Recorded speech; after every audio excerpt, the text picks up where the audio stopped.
say?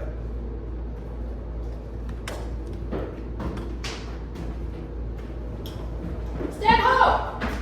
Who's there? Friends to this ground. Legion to the Dane. Allah, Bernardo. Say, what, is Horatio there? Piece of her. Welcome, Horatio. Oh. Well, good ourselves. What does this thing come again tonight? I've seen nothing. Well, Horatio says it's but our fantasy. We will not let belief take hold of him, touching this dreaded sight twice seen of us. Therefore, I've entreated him along with us to watch the minutes of this night, that if again the apparition appear, it may improve our eyes and speak to it. Hush, hush. It will not appear.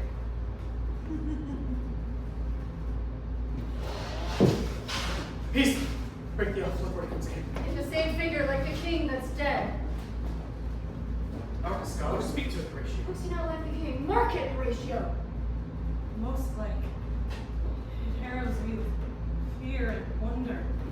It would be spoke to. Speak to it! What art thou that usurps this time of night?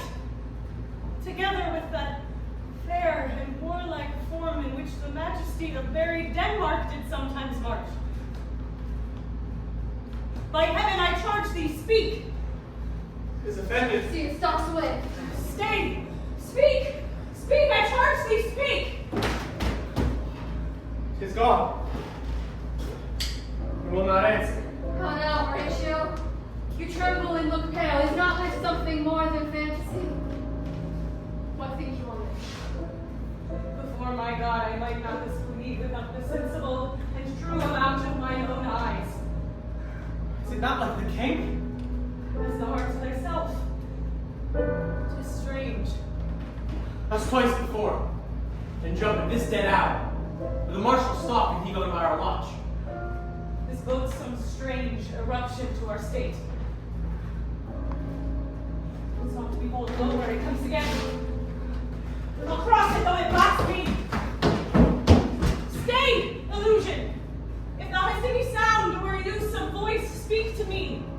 If there be any good thing be done that thee to thee do ease and grace to me, speak to me. If thou art privy to thy country's fate, which happily foreknowing made avoid, oh speak! Stay, speak, stop it, Birkner! Strike it! You leave the moment, stay! 'Tis here! 'Tis here!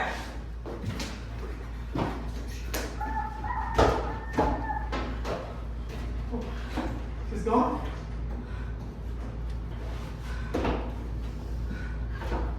He was about to speak when the cock crew. And then it started like the guilty thing upon a fearful summons. I have heard the cock that is the trumpet to the morn, with its lofty and shrill sounding throat awake the god of day, and at his warning, whether in sea or fire and earth or air, the extravagant and erring spirit hies to his confine. And of the truth herein this present object made probation. It faded on the crowning of the cock. Some say that ever against that evening comes, or in her sacred birth is celebrated, that bird of dawn singeth all night long, and then they say no spirits dare stir abroad. The nights are wholesome then. No planet strikes, no fairy takes, no witch hath power to charm. So hallowed, so gracious is that time. But look, the morn, in russet mantle clad, walks o'er the dew of yon high eastward hill. Break we our watch up, and by my advice, let us impart what we have seen tonight unto young Hamlet. For on my life, this spirit, dumb to us, will speak to him.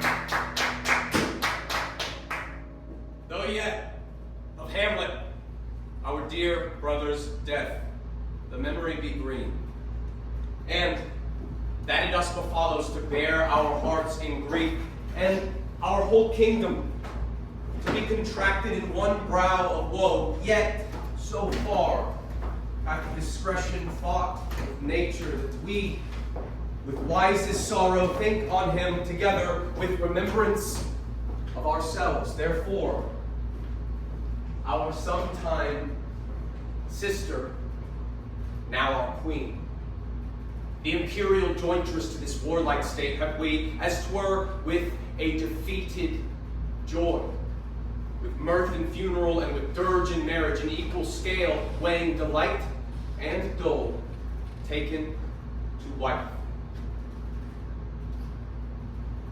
Nor have we herein barred your better wisdoms, which have freely gone with this affair along, for all our thanks. Now, follows that you know.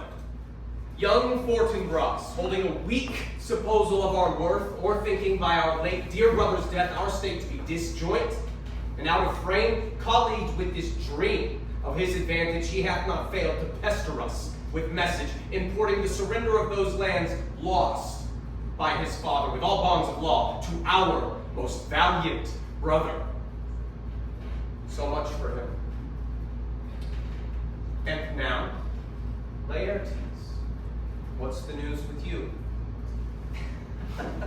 You told us of some suit. What is Laertes?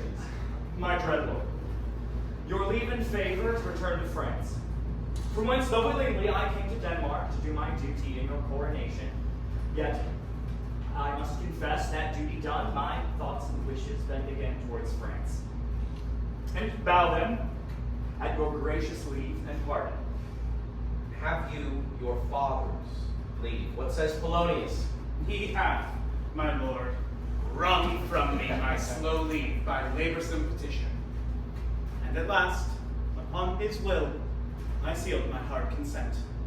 I do beseech you, give him leave to go. Take thy fair hour, Laertes. Time be thine. And thy best graces, spend it at thy will. But now, my cousin, Hamlet, and my son. A little more than kin and less than kind. How is it that the clouds still hang on you? Not so, my lord. I am too much in the sun. Good Hamlet, cast thy knighted color off, and let thine eye look like a friend on Denmark. Do not forever with thy veiled lid seek for thy noble father in dust. Thou knowest 'tis common, all that live must die, passing from nature to eternity. Aye, madam, it is common. If it be, what seems so particular with thee? Seems. Madam, nay, it is. I know not seems. 'Tis not alone my inky cloak, good mother, no, the fruitful river of mine eye, together with all forms, moods, shapes of grief that can denote me truly. These indeed seem, for they are actions that a man might play. But I have that within which passeth show, these but the trappings and the suits of woe. 'Tis sweet and commendable in your nature, Hamlet, to give these mourning duties to your father, but you must know, your father lost a father. That father lost his, and the survivor, bound in filial obligation for some term to do obsequious sorrow, but to persever in obstinate condolement is a course of impious stubbornness. 'Tis unmanly grief.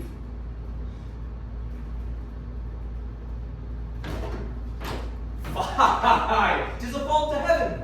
To reason most absurd, whose common theme is death of fathers, and who still hath cried from the first corpse till he that died today.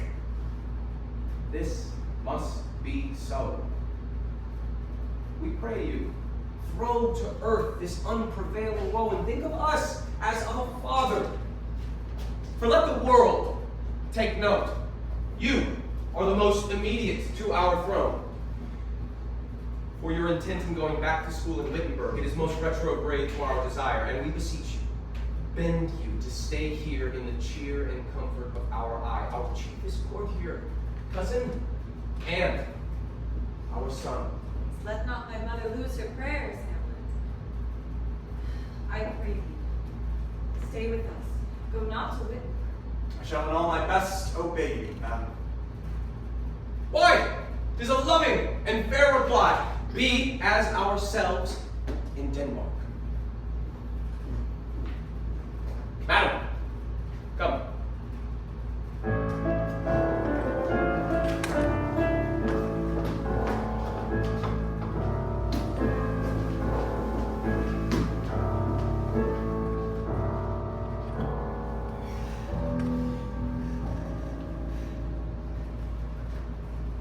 Oh, that this too sullied flesh would melt,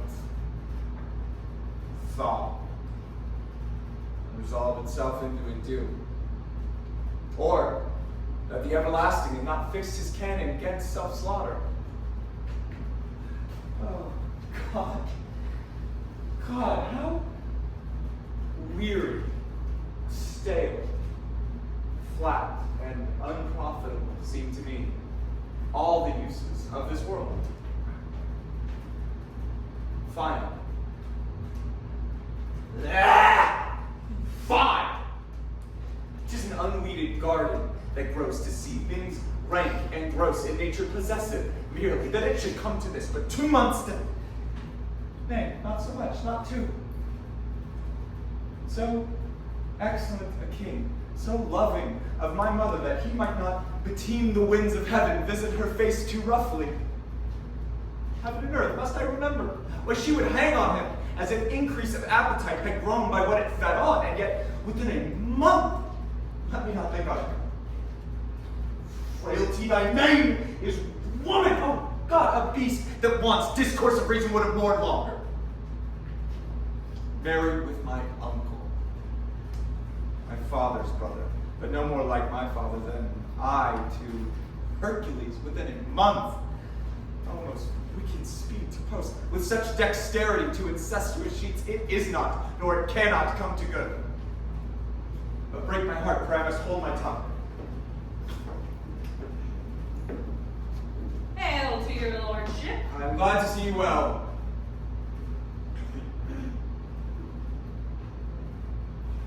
Horatio! I should forget myself! See, my lord, and your poor servant ever. Sir, my good friend, I'll change that name with you. But what make you from Whitburg, Horatio? Marcellus! My good lord! I am glad to see you. Good evening, sir. But what is it made you from Whitburg? My lord, I came to see your father's funeral. I prithee do not mock me, fellow student. I think it was to see my mother's wedding. Indeed, my lord, it followed hard upon. Thrift, Horatio. The funeral baked meats did coldly furnish forth their marriage tables.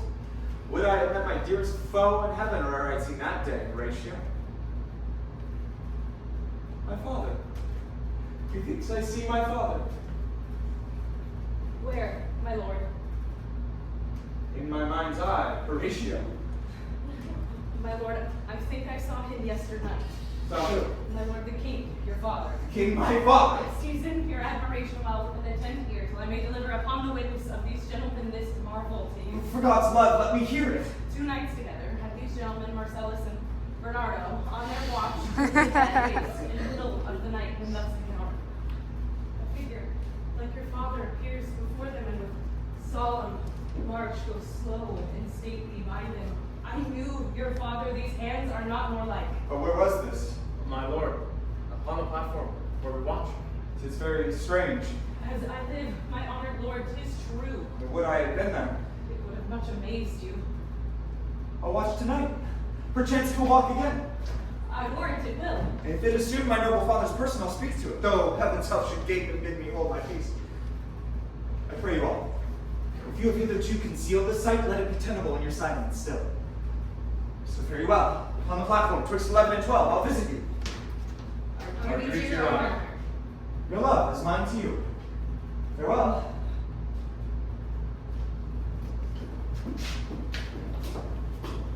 My father's spirit. All is not well. I doubt some foul plague. Would the night were come. Till then, sit still, my soul. Foul deeds will rise, though all the earth o'erwhelm them, to men's eyes.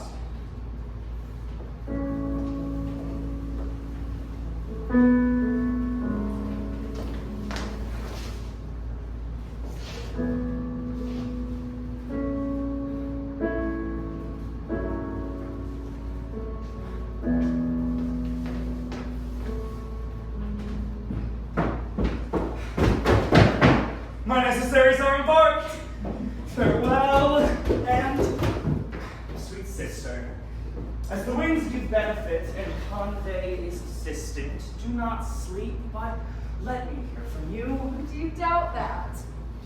Now, Hamlet, and the trifle in his favor, hold it a fashion, and a toy in blood, no more. No more but so. Think it no more.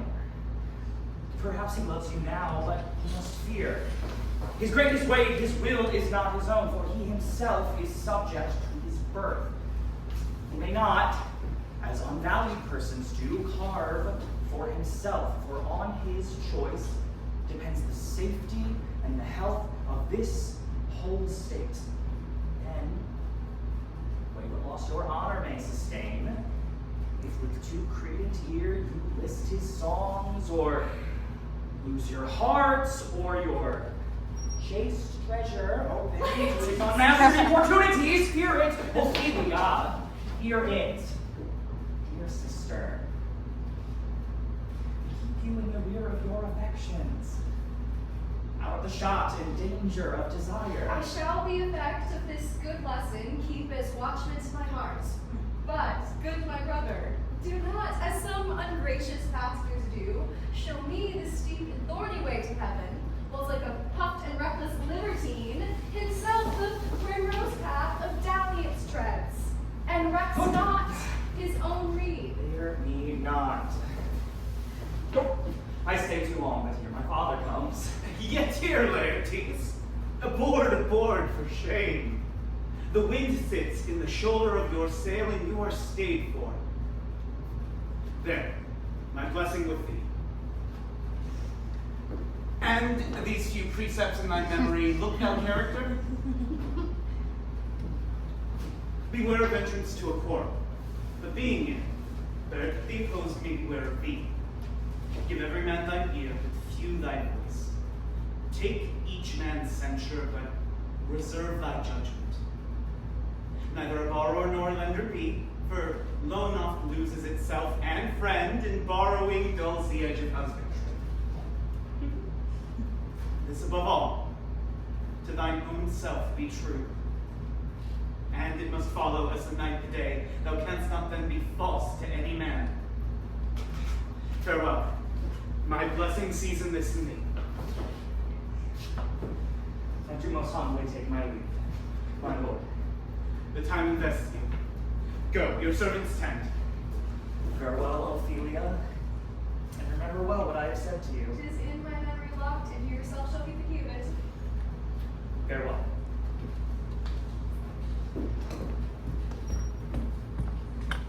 Oh, what is, Ophelia, he has said to you? So please you, something touching Lord Hamlet. Marry, well bethought. What is between you? And give me of the truth. He hath, my lord, of late, made many tenders of his affection to me. Affection, pup. You speak like a green girl. Do you believe his tenders, as you call them? I do not know, my lord, what I should think. Mary, I will teach you. Think yourself a baby. You have... My lord, he hath given countenance to his speech with all of the holy vows of heaven. Aye. A spring jizz to catch woodcocks. I do know when the blood boils how prodigal the soul lends the tongue vows. These blazes, daughter, giving more light than heat, extinct in both, even in their promise as it is a making, you must not take for fire. From this time be something scanter of your maiden presence. Set your entreatments at a higher rate than a command to parley. For Lord Hamlet, believe so much in him that he is young, and with a larger tether may he walk than may be given you. But my lord... In few, Ophelia, I would not, in plain terms, from this time, have you so slander any moment's leisure as to give words or talk of the Lord Hamlet. Look to it, I charge you. Come your ways. I shall obey, my lord.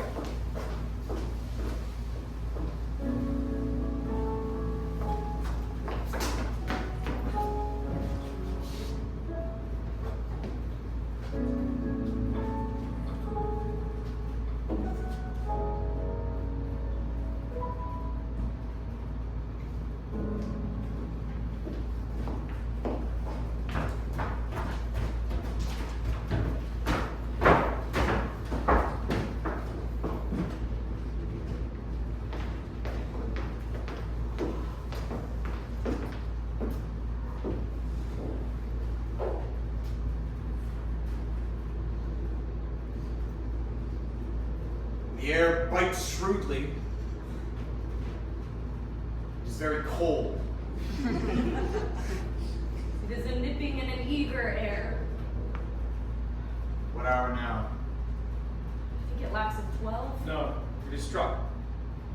It then draws near the season wherein the spirit held its wont to walk.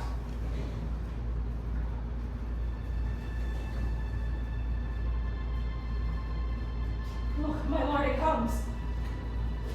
Angels and ministers of grace defend us. Be thou a spirit of health or a goblin damned.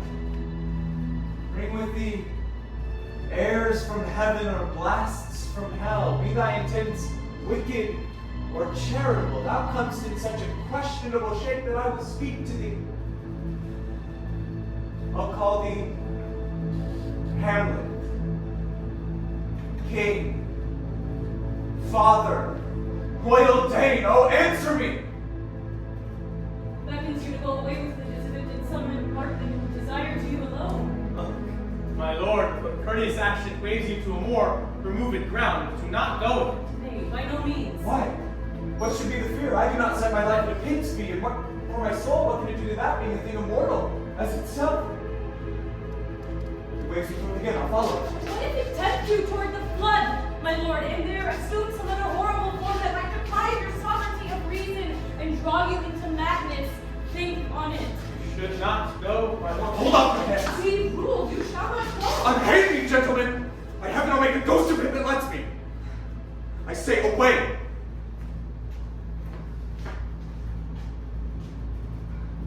Go on, I'll follow you. He waxes desperate with imagination. It is not fit us to obey him. Let's follow. To what issue will this come? Something is rotten in the state of Denmark. Heaven will direct it. Nay, let's follow.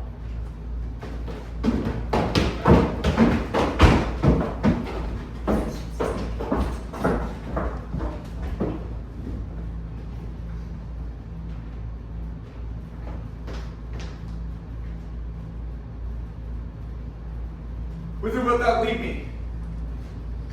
Speak, I'll go no further. Mark me. I will.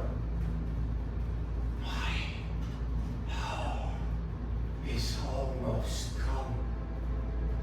When I, to sulphurous and tormenting flames, must render up myself.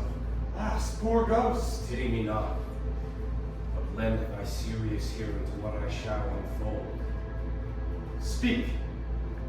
I am bound to hear. So art thou to revenge when thou shalt hear. What?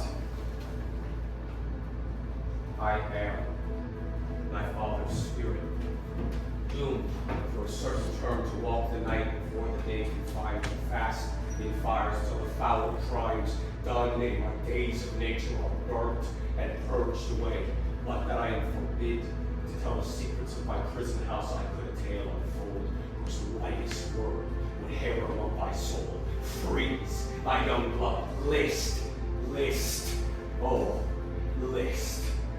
If thou didst never thy dear father love, Oh God! Revenge is foul and most unnatural murder. Murder! Murder, most foul, as in the best that it is, but this, most foul, strange, and unnatural. Now, Hamlet here. 'Tis given out that sleeping in my orchard, a serpent stung me. So is the whole ear of Denmark by a forged process of my death, rankly abused. But know, thou noble youth, the serpent that did sting thy father's life now wears his crown. Oh, pathetic soul, my uncle! I, that incestuous, that adulterate beast, won to his shameful lust the will of my most seeming virtuous queen. Oh, Hamlet, what a falling off was there. But soft. Methinks I sent the morning air brief, let me be sleeping within my orchard, my custom always of the afternoon. Upon my secure hour, thy uncle stole Juice of cursed Hebena in a vial, and in the porches of my ears did pour the leprous distillment. Thus was I, sleeping, by a brother's hand, of life, of crown, of queen, at once dispatched, cut off, even in the blossoms of my sins, no reckoning made, but sent to my account with all my imperfections on my head. If thou hast nature in thee, Hamlet, bear it not. Let not the royal bed of Denmark be a couch for luxury and damned incest. But, howsoever thou pursuest this act, taint not thy mind, nor let thy soul contrive against thy mother aught. Leave her to heaven, and to those thorns that in her bosom lodge to prick and sting her. Fare thee well at once. The glowworm shows the matin to be near. Adieu. Adieu. Adieu. Remember me.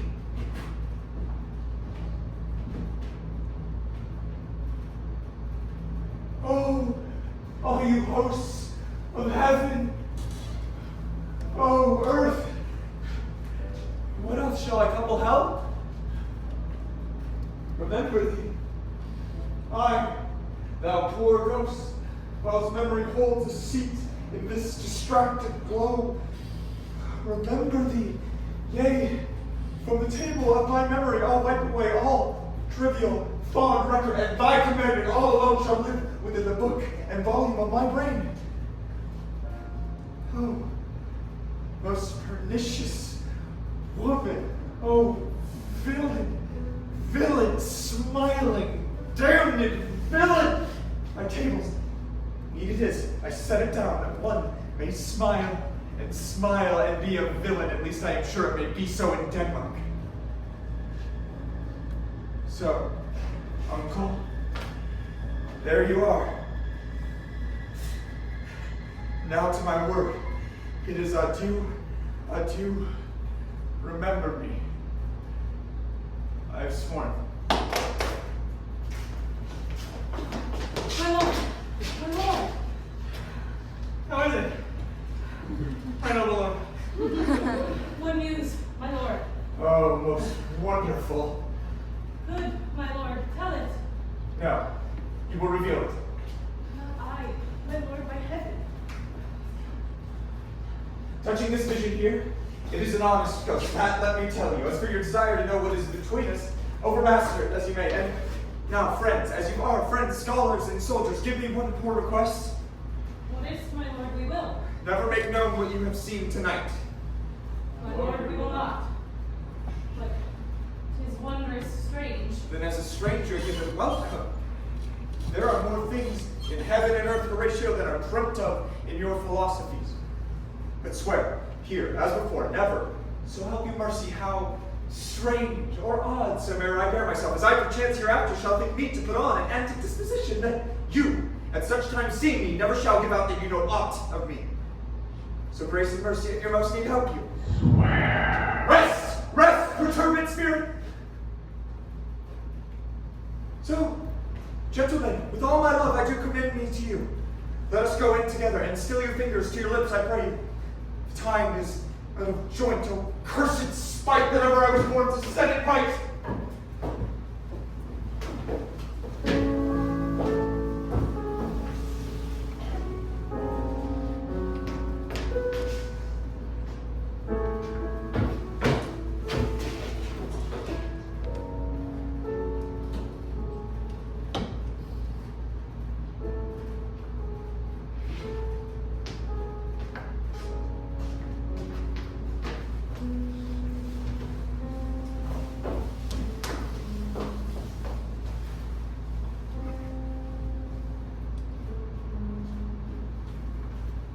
Give my son this money and these notes, Rinaldo. I will, my lord. You would do excellent wisely, good Rinaldo, before you visit him, to make inquire of his behavior. I did intend, my lord.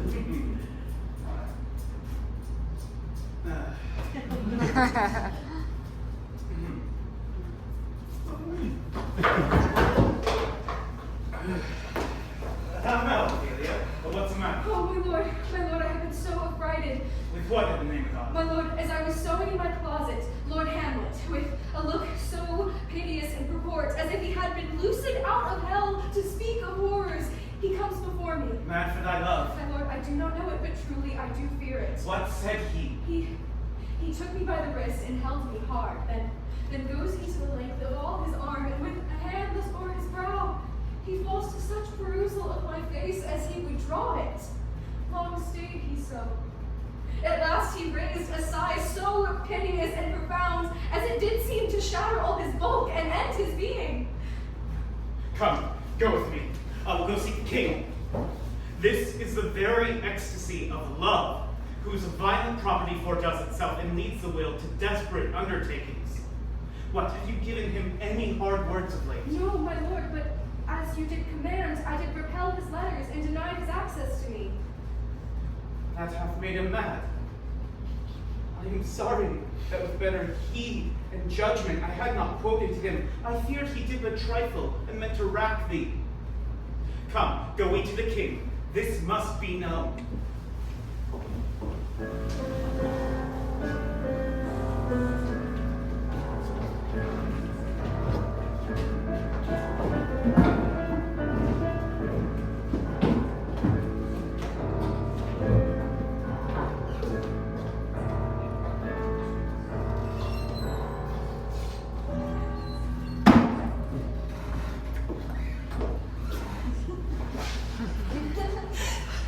Welcome. Welcome. Welcome, dear ROSENCRANTZ Guildenstern. Moreover, that we much did long to see you, the need we have to use you did provoke our hasty sending. Something have you heard of Hamlet's transformation? So call it, sith nor the exterior nor the inward man resembles that it was. What it should be, more than his father's death that thus hath put him so much from the understanding of himself, I cannot dream of. I entreat you both, that being of so young days, brought up with him, and sit so neighbor to his youth and behavior, that you vouchsafe your rest here in our court, some little time, so by your companies to draw him on to pleasures, and to gather, so much as from occasion you may glean, whether aught to us unknown afflicts him. Thus, that open lies within our remedy. Good gentlemen. Oh, we have much talked of you, and sure I am two men there is not living to whom he more adheres. If it will please you, to show us so much gentry and goodwill as to extend your time with us a while, for the supply and profit of our folk, your visitation shall receive such thanks as fits a king's remembrance. Both your majesties might, by the sovereign power you have of us, put your dread pleasures more into command than to entreaty. But we both obey, and here give up ourselves in the full bent to lay our service freely at your feet, to be commended. Thanks, ROSENCRANTZ and gentle Guildenstern. Guildenstern. And ROSENCRANTZ, yes.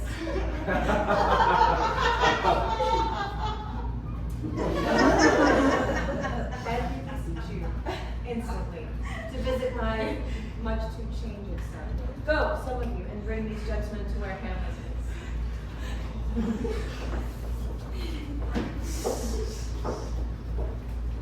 Heavens make our presence and practices pleasant and most helpful to him. Amen.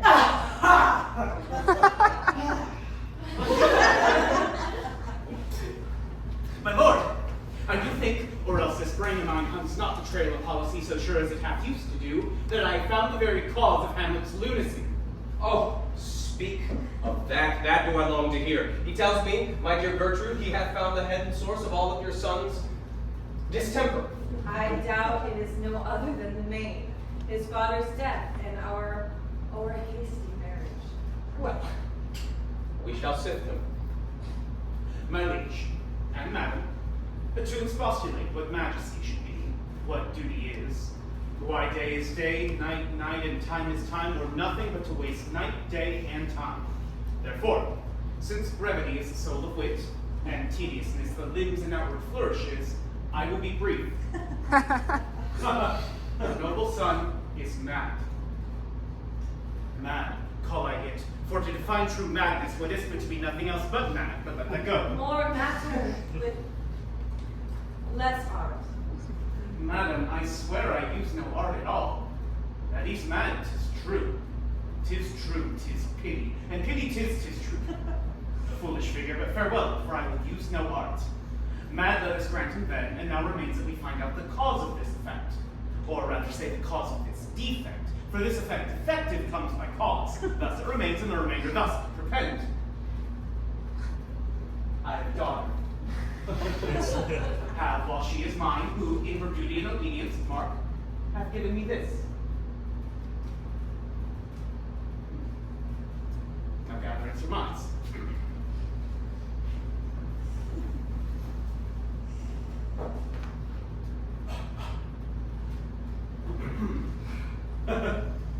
To the celestial and my soul's idol, the most beautified Ophelia, that's a middle phrase. A vile phrase. Beautified is a vile phrase. Being shut in, thus. In her excellent white bosom. Oh, Gain this from Hamlet to her. Good madam, stay a while, I will be faithful. Doubt thou the stars are fire, doubt that the sun doth move, doubt truth to be a liar, but never doubt I love. Oh dear Ophelia, I am ill at these numbers, I have not art to reckon my groans, but that I love thee best. Oh, most best, believe it, adieu thine evermore most dear lady, while this machine is stand for this.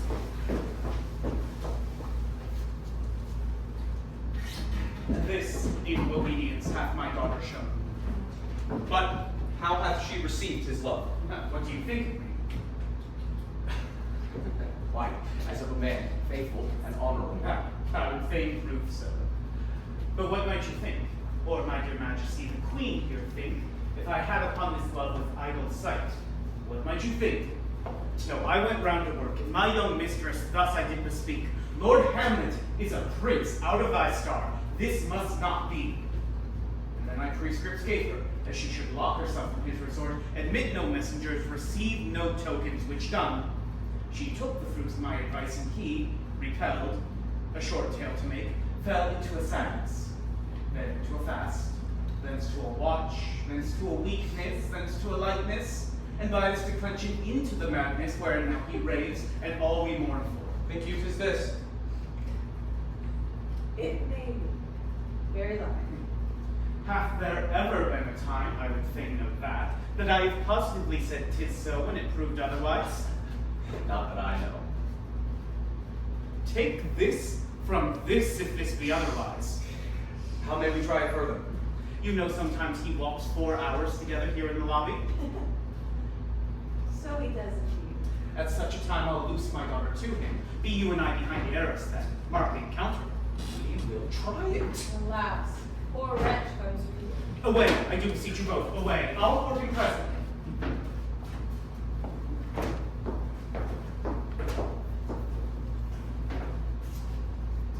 How does my good Lord Hamlet? Well, God have mercy. Do you know me, my lord? Excellent well. You are a fishmonger. Not I, my lord. Then I would you were as honest a man. Honest, my lord? Aye, sir. To be honest, as this world goes, is to be one man picked out of 10,000. That's very true, my lord. For if the sun breeds maggots in a dead dog, being a good kissing carrion, have you a daughter? I have, my lord. Let her not walk in the sun. Conception is a blessing, but as your daughter may conceive, friend, look to it. How say you by that? Still harping on my daughter, yet he knew me not at first. He said I was a fishmonger. He is far gone.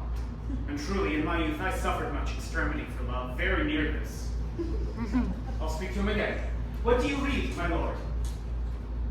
Words. Words. Between who? I mean the matter that you read, my lord. Slanders, sir! For the satirical rogue says here that old men have gray beards, that their faces are wrinkled, and that they have a plentiful lack of wit. All of which, sir, though I most powerfully and potently believe, yet I find it not honesty to have it thus set down. For yourself, sir, shall grow as old as I am, if, like a crab, you could go backwards.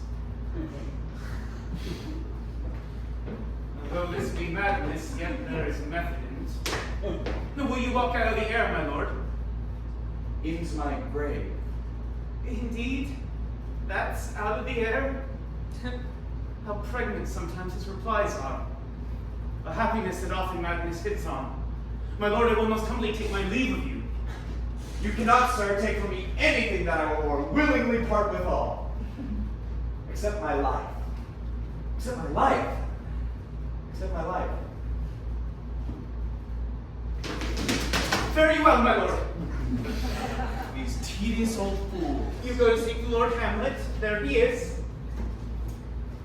God save you, sir! My honor lord! My most dear lord! My excellent good friends, how dost thou? Guildenstern, ROSENCRANTZ, good lads, have you woe? As the indifferent children of the earth. Happy in that we are not over happy. On Fortune's cap, we are not the bearing body. Nor the soles of her shoes. Neither, my lord. What have you, my good friends, deserved at the hands of fortune that she sent you to prison hither? Prison, my lord? Denmark's a prison. We think not so, my lord. Why, then 'tis none to you. For there's nothing either good or bad, but thinking makes it so. To me, it is a prison.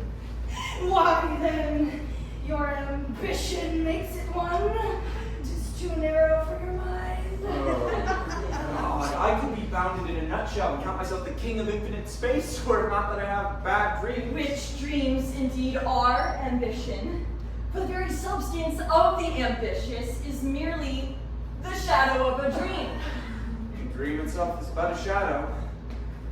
But in the beaten way of friendship, what make you at Elsinore? My lord. To visit you, my lord. No other occasion. Beggar than I am even poor in thanks. But were you not sent for? Is it a free visitation? Is it your own inclining? Come, deal justly with me. Come, nay, speak. What should we say, my lord? Anything but to the purpose. You were sent for, and there's a kind of confession in your looks which your modesties have not craft enough to color. I know the good king and queen have sent for you. To what end, my lord? That you must teach me, be even, and direct with me whether you were sent for or no. What say you? Nay, then I have you. My lord, we were sent for. I will tell you why.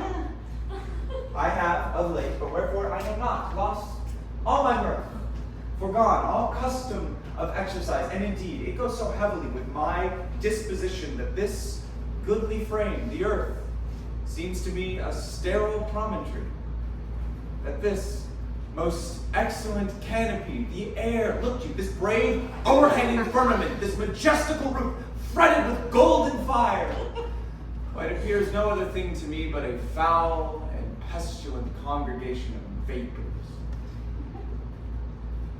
What a piece of work is a man. How noble in reason, how infinite in faculties, in form and moving, how express and admirable in action, how like an angel, in apprehension, how like a god, the beauty of the world, the paragon of animals, and yet to me, what is this quintessence of dust? Man delights not me.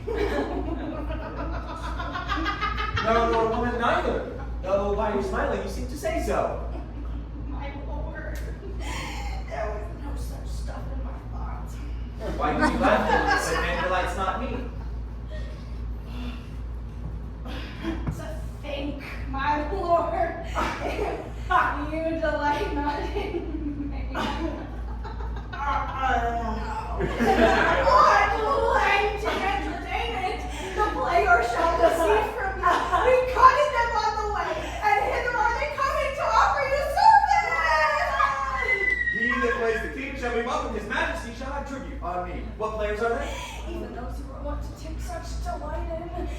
tragedians of the city. There are the players! Gentlemen, you are welcome to Elsinore, but my uncle, father, and my own mother are deceived. And what, my dear lord? I am but mad north-northwest. When the wind is southerly, I know a hawk from a handsaw. We'll be with you, gentlemen. I prophesy he comes to tell me of the players. Mark it. You say right, sir. On Monday morning, 'twas then indeed. My lord, I have news to tell you. My lord, ain't you tell you? The actors are from hither, my lord. Buzz, buzz. The best actors in the world. Either for tragedy, comedy, history, pastoral, comical, historical, pastoral, tragical, historical, tragical, comical, historical, pastoral, scene indivisible, or poem unlimited. These are the only men.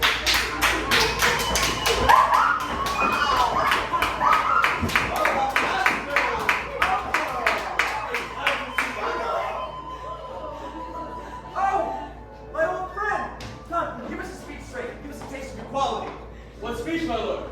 I heard thee speak a speech once, but it was never acted. But it was an excellent play, well digested in scenes. One speech in it I chiefly loved, when he speaks of Priam's slaughter.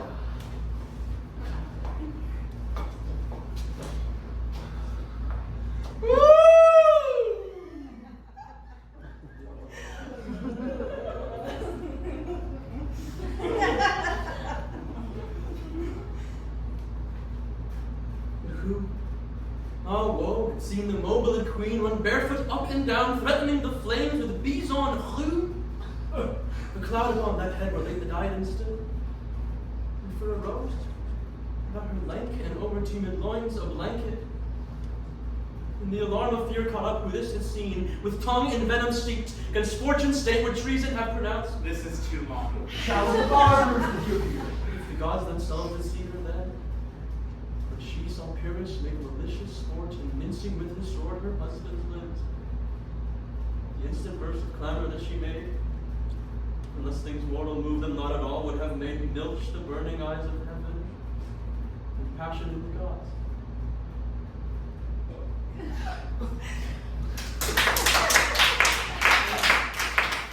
Aquarius turned his color and has tears inside. My lord, take the players in. Let them be well used. Do you hear? See them well bestowed. My lord, I will use them according to their desert. God's body kinsman, much better. Use every man after his desert, and who shall escape the whipping? Use them after your own honor and dignity, unless they deserve the more merit in your bounty. Take them in. Come, sirs. Follow him, friends. We'll have a play tomorrow. Does thou hear me, old friend? Can you play the murder of Gonzaga? Aye, my lord. We'll have tomorrow. You could, for a need, study a speech of some dozen or 16 lines, which I would set down and insert, could you not? Aye, my lord. Very well. Follow that, Lord. And look, you mock him not.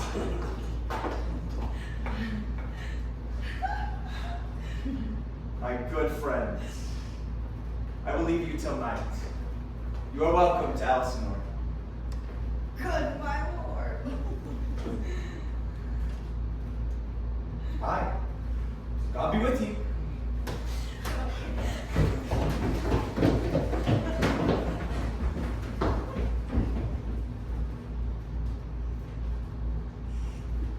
Now I am alone.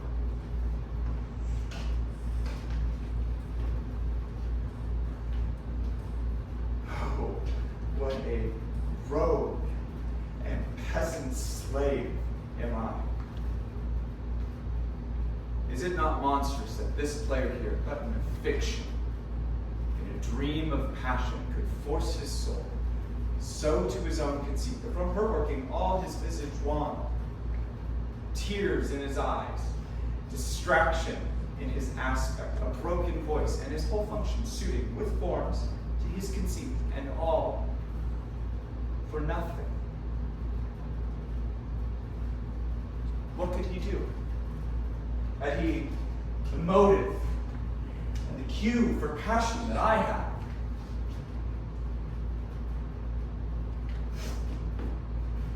Bloody body villain! Remorseless, treacherous, lecherous, kindless villain! Oh, vengeance!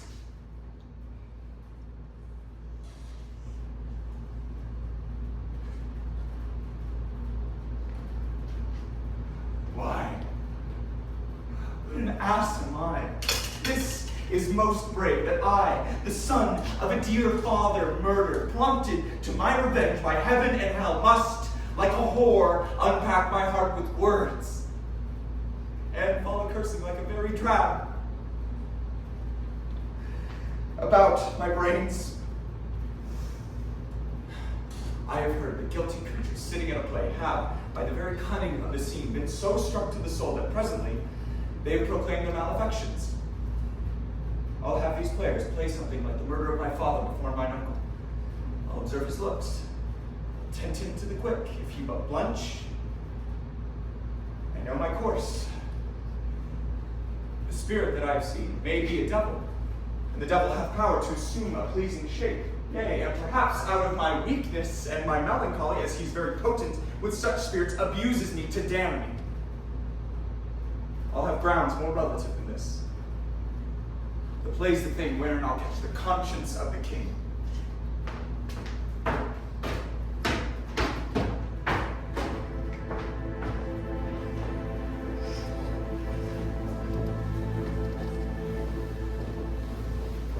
And can you by no drift of conference get from him why he puts on this confusion, rating so harshly all his days of quiet with turbulent and dangerous lunacy?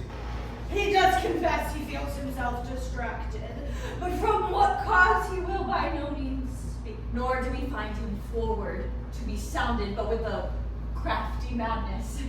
Keeps aloof when we would bring him on to some sort of confession of his true state.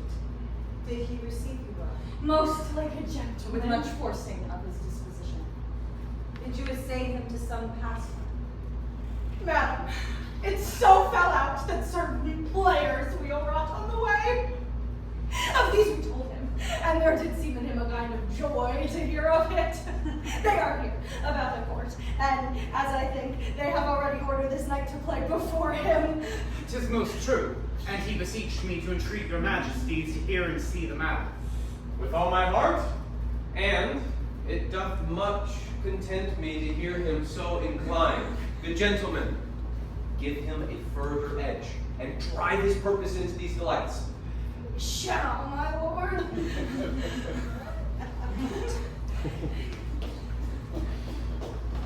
Sweet Gertrude, leave us to it. For we have closely sent for Hamlet hither, that he, as 'twere by accident, may here affront Ophelia. Her father and myself, lawful espials, shall so bestow ourselves that seeing, unseen, we may of their encounter frankly judge. I shall obey you. As for your part, Ophelia, I do hope that your good beauties be the cause of Hamlet's wildness. So too shall I hope your virtues bring him to his wonted way again. Madam, I wish it may.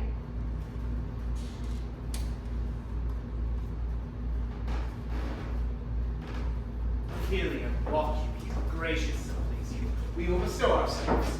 Read on this book. We are of the blame in this, 'tis too much proved, that with devotion's visage and pious actions, we do sugar o'er the devil himself. Oh, 'tis too true. How smart lash that speech that give my conscience. Ah, heavy burden. I am coming. Let's withdraw, my lord.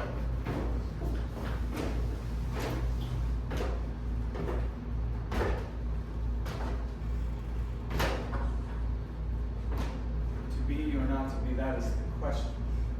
Whether 'tis nobler in the mind to suffer the slings and arrows of outrageous fortune, or to take arms against a sea of troubles, and by opposing, end them. To die. To sleep, no more. By asleep to say we end the heartache and the thousand natural shocks that flesh is heir to. 'Tis a consummation devoutly to be wished. To die. To sleep. To sleep, perchance to dream. Aye, there's the rub. For in that sleep of death, what dreams may come when we have shuffled off this mortal coil must give us pause. There's the respect that makes calamity of so long life, for who would bear the whips and scorns of time? The oppressor's wrong, the proud man's contumely, when he himself might his hiatus make with a bare bodkin?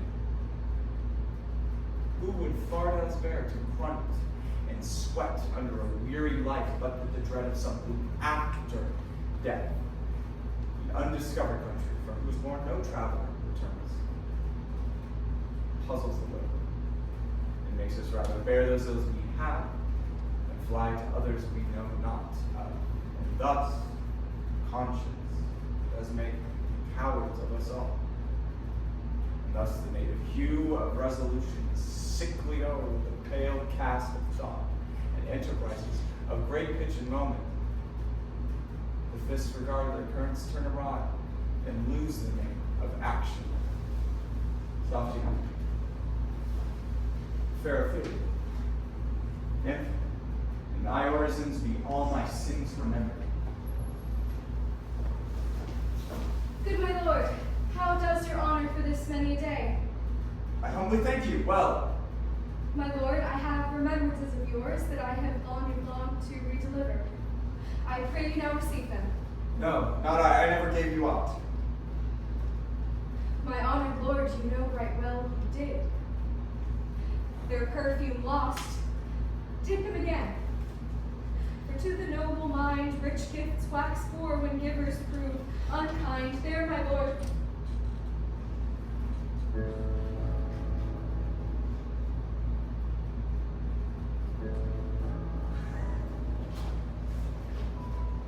Are you honest? My lord, Are you fair? what means your lordship? That if you be honest and fair, your honesty should admit no discourse to your beauty.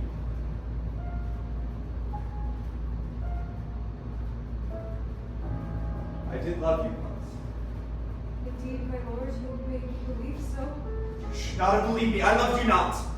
I was the more deceived. Get thee to a nunnery.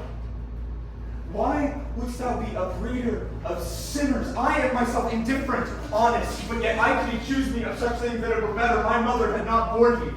We are errant knaves all. Believe none of this. Go thy ways to a nunnery.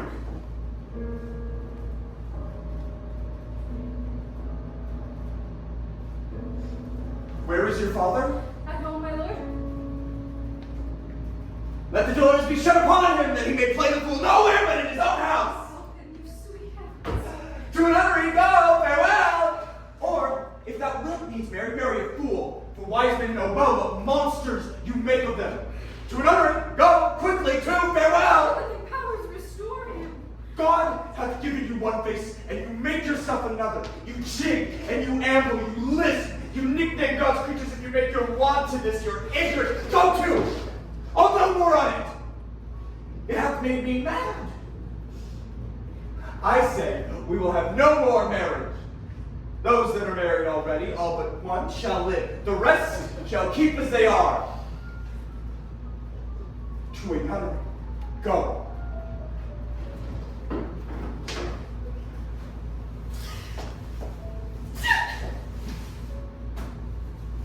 Oh, what a noble mind is here o'erthrown. The glass of fashion and the mold of form, the observed of all observers, quite down. And I of ladies most deject and wretched, now see that noble and most sovereign reason blasted with ecstasy. Oh, woe is me, to have seen what I have seen, see what I see.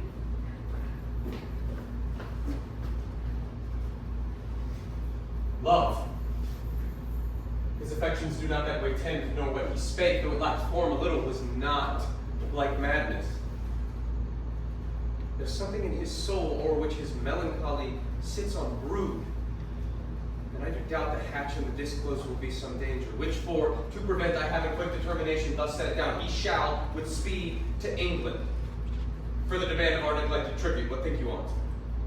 It shall do well. How now, Ophelia? You need not tell us what the Lord Hamlet said. We've heard it all. My lord, do as you please. But, if you hold it fit, After the play, let his queen mother all alone entreat him to show his grief. Let her be round with him, and I'll be placed, so please you, in the ear of all their conference. If she find him not, to England send him, or secure him where your wisdom best shall think. It shall be so.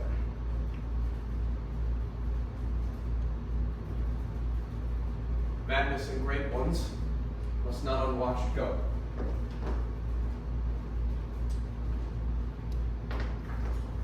Speak the speech, I pray you, as I pronounced it to you, trippingly, on the tongue. But if you mouth it, as many of your players do, I had as lief the town crier spoke my mind. Be not too tame, neither, nor do not saw the air with your hand. Thus I warrant your honor. Go, make you ready. Good my lord, will the king hear this piece of work? And the queen too, and that presently. Bid you make the players haste. Will you two help to hasten them? Aye, my lord! What ho, Horatio! Here, my sweet lord, at your service. Horatio, thou art even as just a man as ever my conversation has coped withal. Dost thou hear? Ever since my dear soul was mistress of her choice and could have been distinguished, her election hath sealed thee for herself. Oh, dear lord. Nay, do not think I flatter. Give me that man that is not passion slave, and I will wear him in my heart's core, aye, in my heart of heart, as I do thee. Something too much of this. There was a play tonight before the king. One scene of it comes near the circumstance which I have told thee of my father's death. I pray thee, when thou seest this act afoot, observe mine uncle. If his occulted guilt does not itself unkennel in one speech as a damned ghost that we have seen, and my imaginations are as foul as Vulcan's city. Give him the heedful note, and after we will both our judgments join in censure of his seeming. Well, my lord, if he still ought whilst this play is playing escape detecting, I will pay the theft. They are coming to the play. I must be idle. Get you a place.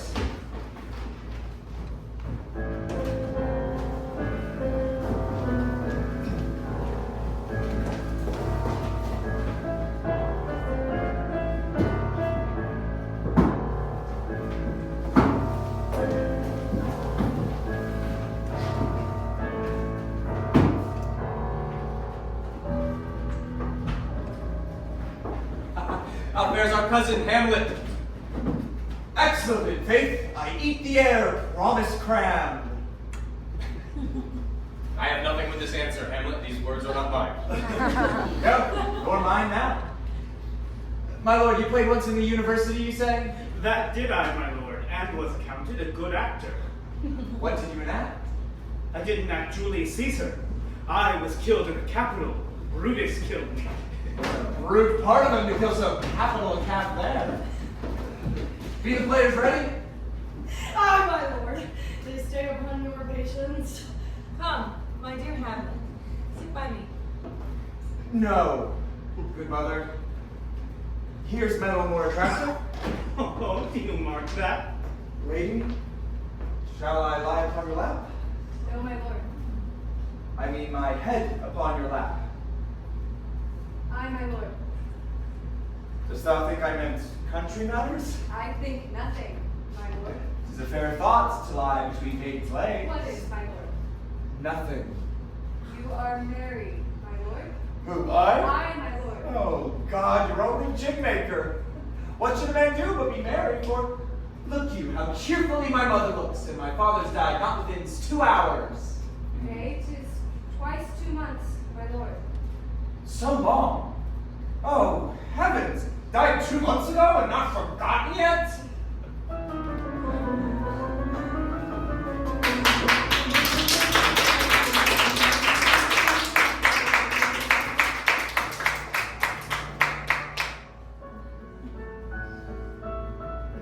This is the play.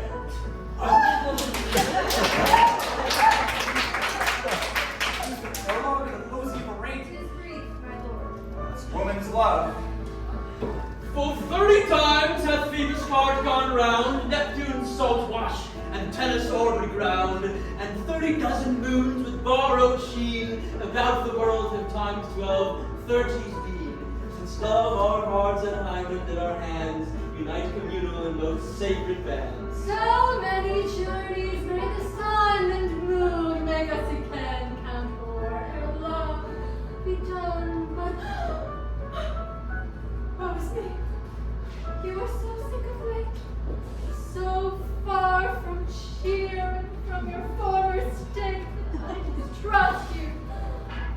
Yet though I distrust, discomfort you, my lord, and nothing must. For women fear too much, even as they love, and women's fear and love, lost quantity in neither aught or in extremity.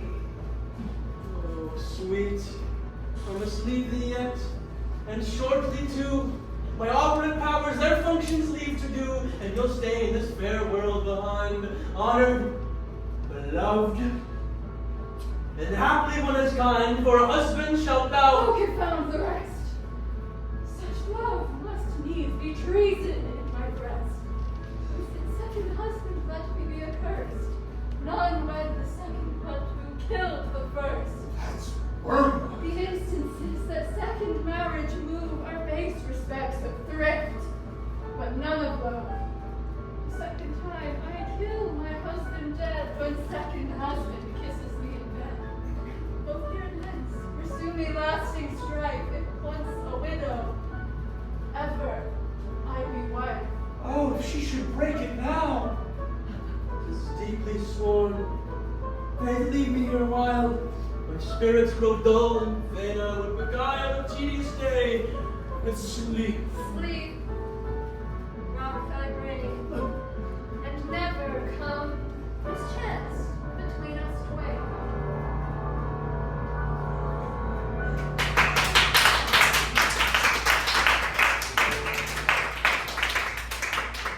Madam, how like you to play? The lady doth protest too much, methinks. Oh, but she'll keep her word. Have you heard the argument? Is there no offense in't? No, they do but jest. Poison and jest, no offense in the world. What do you call the play? The mousetrap. 'Tis a knavish piece of work, but what of that? Your majesty and we that have free souls, it touches us not. This is what Lucianus, nephew to the king. You are as good as a chorus, my lord. I could interpret between you and your love if I could see the puppets dallying. You are keen, my lord, you are keen. Begin, murderer. Pox, leave thy damnable faces and begin. Thought. Black. And back. Drugs. Fit. In time of green. Oh, Confederate season. Else no creature seen.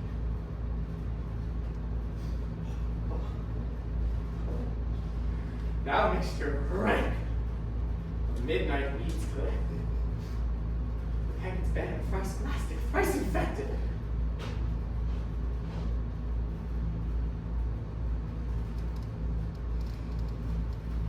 Thy natural magic and dire property. Unwholesome life.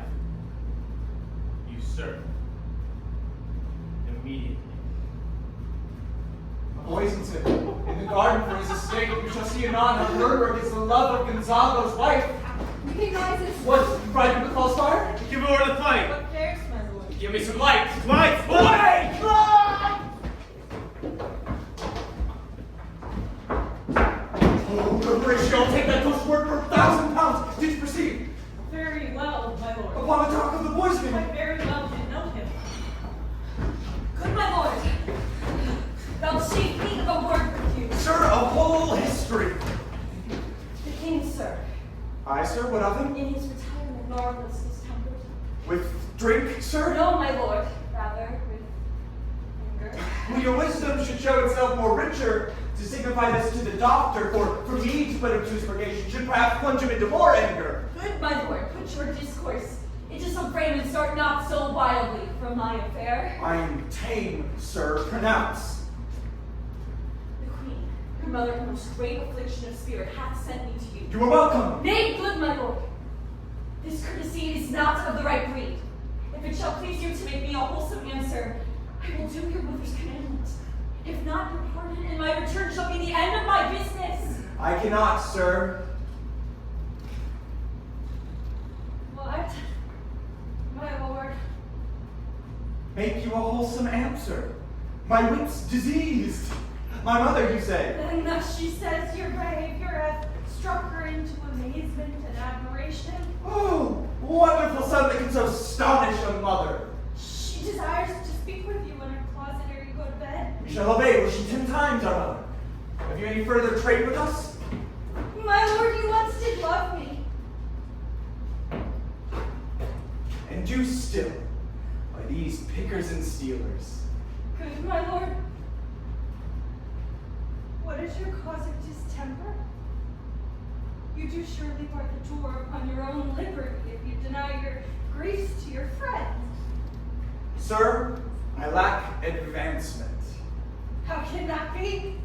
When you have the voice of the king himself for your succession in Denmark. Aye, sir, but while the grass grows, the proverb something musty. Oh, quarters! Let me see one. Will you play upon this pipe? My lord, I cannot. I beseech you. Believe me, I pray cannot. you. I know no touch of it, my lord. It is as easy as lying. Govern these vintages with your fingers and thumb. Give a breath with your mouth, and it will discourse most eloquent music. These cannot I command to any utterance of harmony. See, I have not the skill. Why, look you now. How unworthy a thing you make of me. You would play upon me. You would seem to know my stops. You would pluck out the heart of my mystery. You would sound me from my lowest note to the top of my compass. And there is much music, excellent voice in this little organ, yet can you not make it speak? Slut, do you think I am easier to be played on than a pipe? My lord, the queen would speak with you, and presently. Do you see yonder cloud that is almost in the shape of a camel? By the mass, and 'tis like a camel indeed. Methinks it's like a weasel. It is backed like a weasel. Or like a whale. Very like a whale. I will come to my mother by and by. They fool me to the top of my bench. By and by I will come. I will say so. By and by is easily said. Lead me, friends.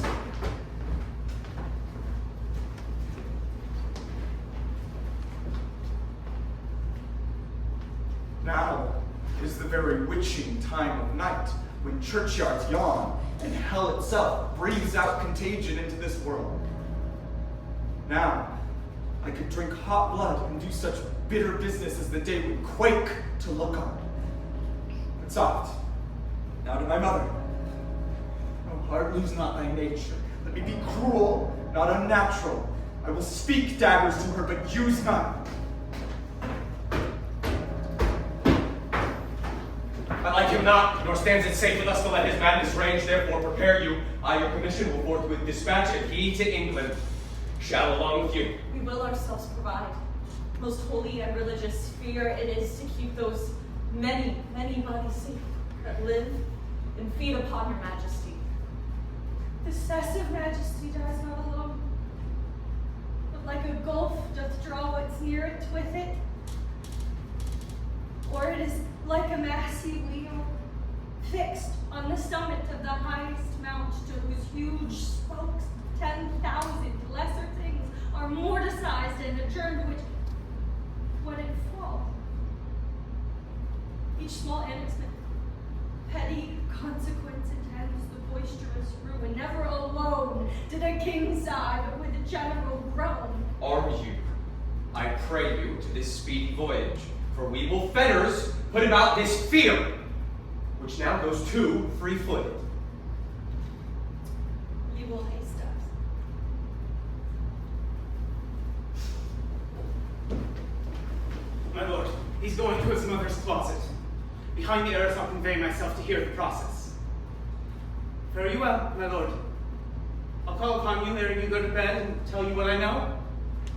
Thanks, dear my lord.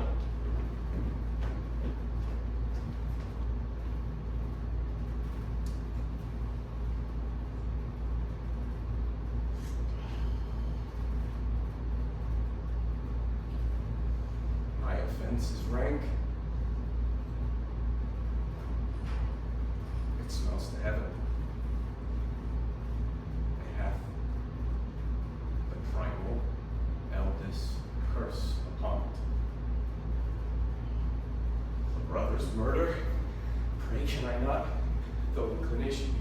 will, my stronger guilt defeats my strong intent.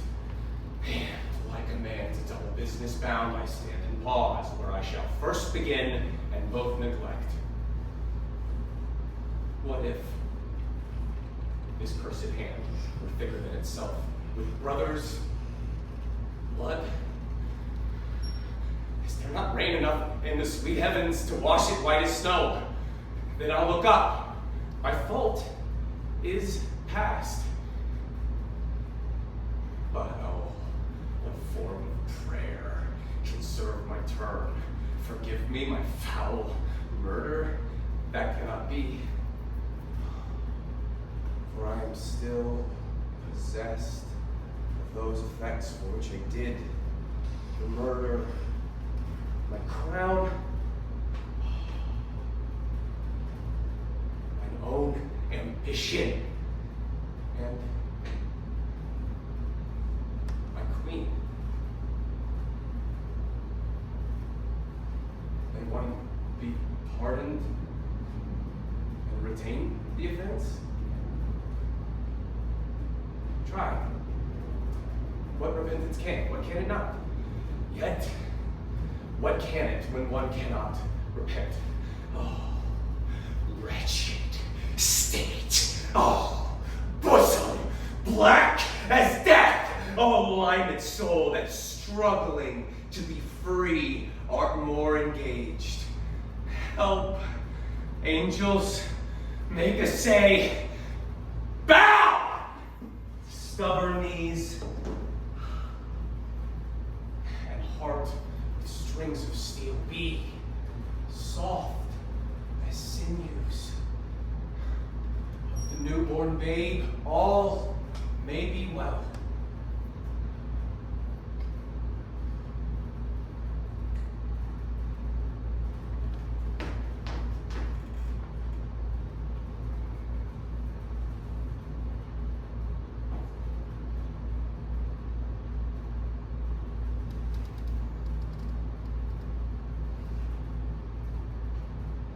Now might I do it back.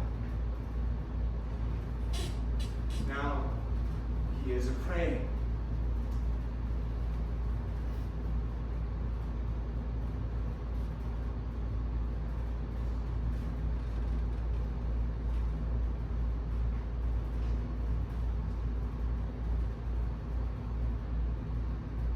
And now I'll do it.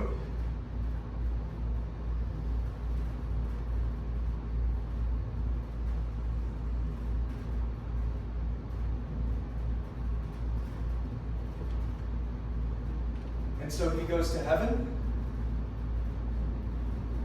And so am I revenged? That would be scant. A villain kills my father, and for that I, his sole son, to this same villain send to heaven. Why? This is hire and salary, not revenge. He took my father grossly, full of bread, with all his crimes broad blown, flushed as May, and how his audit stands, who knows, save heaven. But in our circumstance, in course of thought, 'tis heavy with him. And am I then revenged? To take him in the purging of his soul, that he is fit and seasoned for his passage.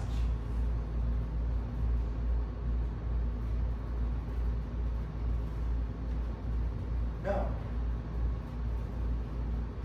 Up, sword, and know thou a more horrid hint. When he is drunk, asleep, or in his rage, or in the incestuous pleasures of his bed, at game, a swearing, or about some act that has no relish of salvation in it, then trip him up, that his heels may kick at heaven, and his soul may be as damned and black as hell where to it goes.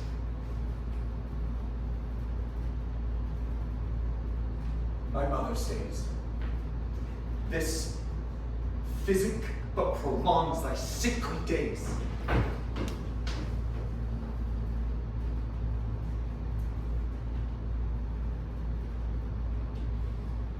My word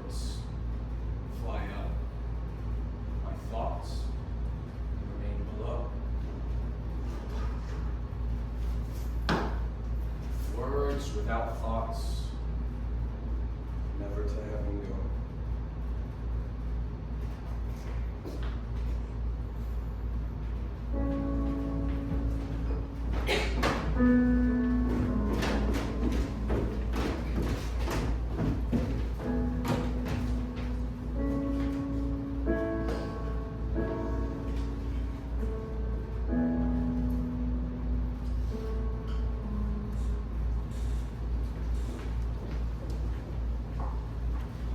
He will come straight. Look you, lay home to him. Tell him his pranks have been too broad to bear with, and your grace hath screened and stood between much heat and him. I'll silence me, even here. Pray you, be round with him. Mother! Mother! Mother! I warn thee, fear me not to withdraw. Now, mother, what's the matter? Hamlet, thou hast thy father much offended. Mother, you have my father much offended. Oh, come, come, you answer with an idle tongue. Go, go, you question with a wicked tongue. Why, how now? What's the matter now? Have you forgot me? No, neither rude, not so. You are the queen, your husband's brother's wife, and would that it were not so, you are my mother. Nay, I'll send those to you that can speak. Come, come, and sit you down. You shall not budge. You go not till I set you up a glass where you may see the inmost part of you. What wilt thou do? Thou wilt not murder me. Help! Hope! No, Help! no, help! I'm now a rat. Dead for a ducat, dead! What is thou done? Nay, I know not, is it the king? Oh, perhaps bloody deed is this. A bloody deed? Almost as bad, good mother, as kill a king and marry with his brother. As kill a king. Aye, lady, it was my word.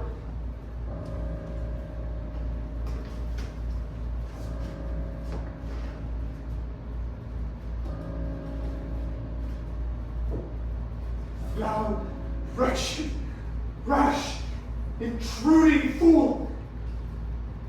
Farewell. I took thee for thy better. Take thy fortune. Thou find'st to be too busy is some danger. Leave, wring of your hands, peace. Sit you down and let me wring your heart. What have I done? Such an act that blurs the grace and blush of modesty, calls virtue hypocrite, makes marriage vows false as dicer's oaths. Me. What act? Look you, upon this picture and on this, the counterfeit presentment of two brothers. Look, what a grace was seated on this brow, and eye, like Mars, to threaten and command. This was your husband. Look you now what follows. Here is your husband, like a mildewed ear blasting on his wholesome brother. Have you eyes? Could you, on this fair mountain, leave to feed and batten on this moor? Have you eyes? You cannot call it love. For at your age, the heyday, the blood is tame. It's humble, and it waits upon the judgment. And what judgment would step from this to this? Oh, shame, where is thy blood? Speak no more.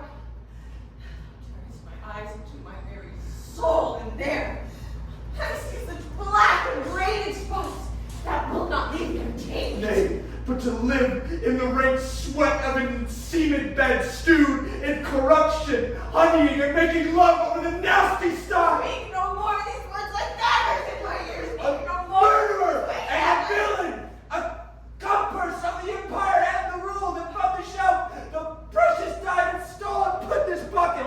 No more. King of shreds and patches. Save me and hover over me with your wings, your heavenly hearts.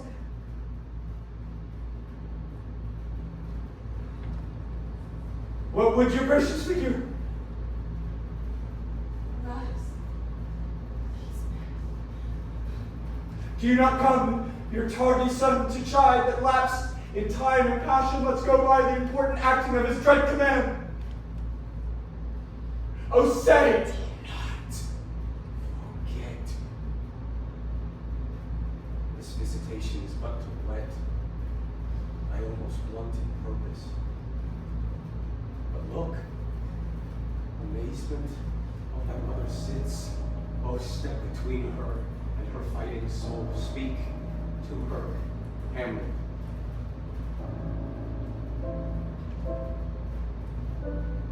How is it with you, lady? Alas, how is it with you? Did you enter eye of vacancy?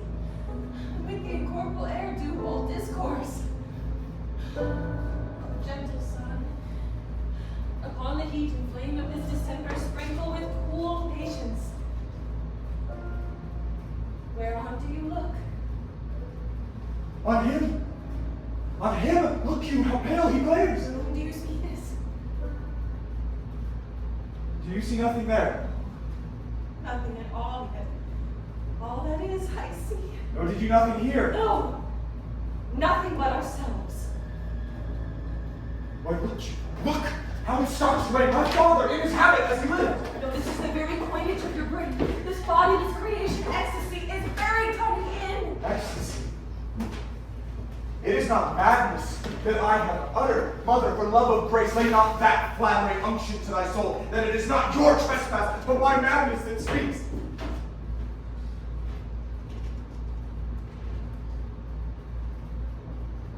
Confess yourself to heaven. Repent what's past, avoid what is to come. Thou hast left my heart in twain. Throw away the worship part and live the pure with the other half. Good night. But go not to my uncle's bed. Assume a virtue if you have it not. Refrain tonight, and that shall lend the kind of easiness to the next abstinence, the next more easy. Good night. When you are desirous to be blessed, I will blessing beg of you. For this same Lord I do repent, but heaven hath pleased it so to punish me with this and this with me, that I must be their scourge and minister. I will bestow him and answer well the death I gave him. So again, good night. I must be cruel only to be kind. Thus bad begins and worse remains behind. One more word, good lady. What shall I do? Not this, by no means that I bid you do. Let the blood king tempt you again to bed. Pinch wanton on your cheek, call you his mouse, or let him, for a pair of reachy kisses or paddling in your neck with his damned fingers, make you ravel all this matter out, that essentially I am not in madness, but bad in craft.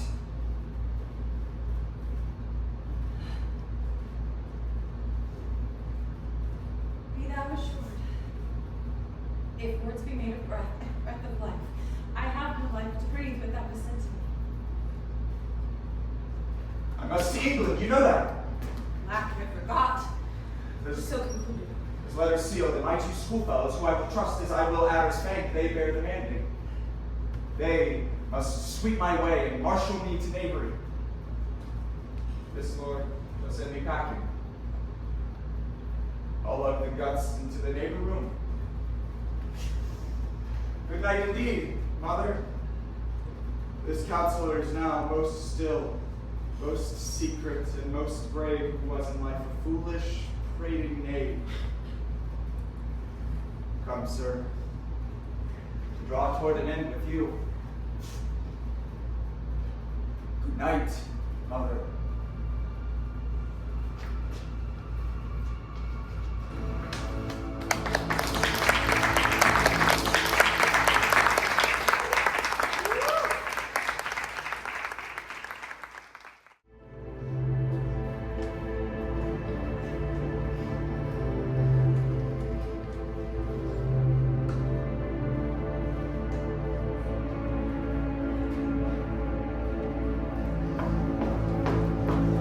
Where's your son? What I have seen him tonight. What? Gertrude, how does Hamlet? Mad. Mad as the wind and sea when both contend, which is the mighty. In his lawless fit behind the arrows, hearing something stir, whips out his dagger, cries a rat, and in his brainish apprehension, kills the unseen good old man. Heavy deed.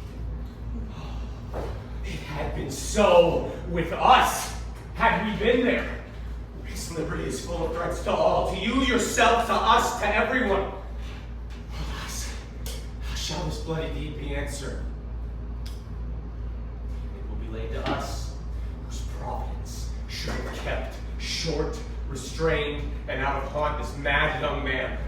But so much was our love that we would not understand what was most fit, but like the owner of a foul disease, to keep it from divulging, let it feed even on the pit of life. Where has he gone? To draw apart the body he has slain. He weeps for what he's done. Gertrude, come away.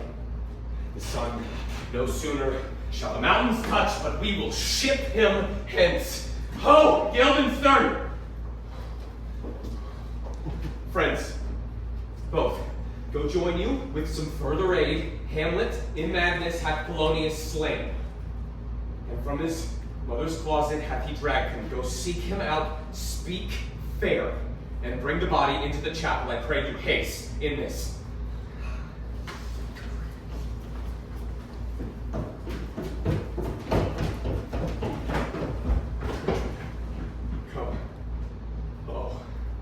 Come away, my soul is full of discord and dismay.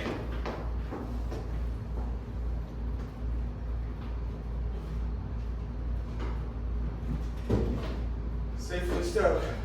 Hamlet? Lord Hamlet! Oh, here they come. What have you done, my lord, with the dead body? Compounded it with dust, whereto 'tis kin. Tell us where 'tis that we may take it thence and bear it to the chapel. Do not believe it. Believe what? That I can keep your counsel and not mine own. Besides, to be demanded of a sponge, what replication should be made by the son of a king? Take you me for a sponge, my lord. I, sir, it soaks up the king's countenance, his rewards, his authorities, but such officers do the king best service in the end. When he needs what you have gleaned, sponge, it is but squeezing you, and you shall be dry again. My lord, you must tell us where the body is and go with us to the king. The body is with the king, the king is not with the body. The king is a thing. A thing, my lord? Of nothing. Bring me to him.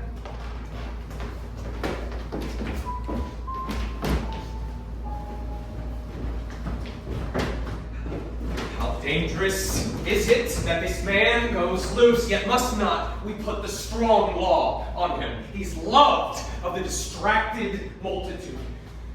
To bear, all smooth and even, this sudden sending him away must seem deliberate pause. Diseases, desperate grown by desperate appliance, are relieved or not at all. How now? What hath befallen? Where the dead body is bestowed, my lord, we cannot give from him. Now, Hamlet, where's Polonius? At supper. At supper where? Not where he eats, but where he's eaten. A certain convocation of politic worm are eaten at him. Where is Polonius? In heaven. Send thither to see. But if your messenger find him not there, seek him in the other place yourself. But indeed, if you find him not within the month, you shall know him as you go up the stairs into the lobby. Go, seek him there. He will stay till you come. Hamlet, this deed, for thine especial safety, which we do tender, as we dearly grieve for that which thou hast done, must send thee hence with fiery quickness. Therefore, prepare thyself. The bark is ready, and the wind at help. The associates tend, and all is bent for England. For England? Aye, Hamlet. Good. So is it if thou knewest our purposes. I see a cherub that sees them. But come, for England. Farewell, my mother. Thy loving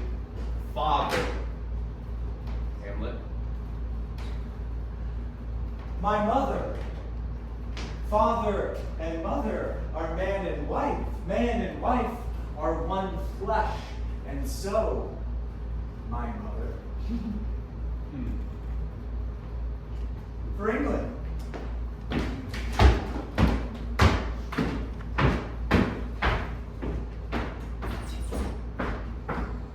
I'll have him hence tonight. Pray you make haste.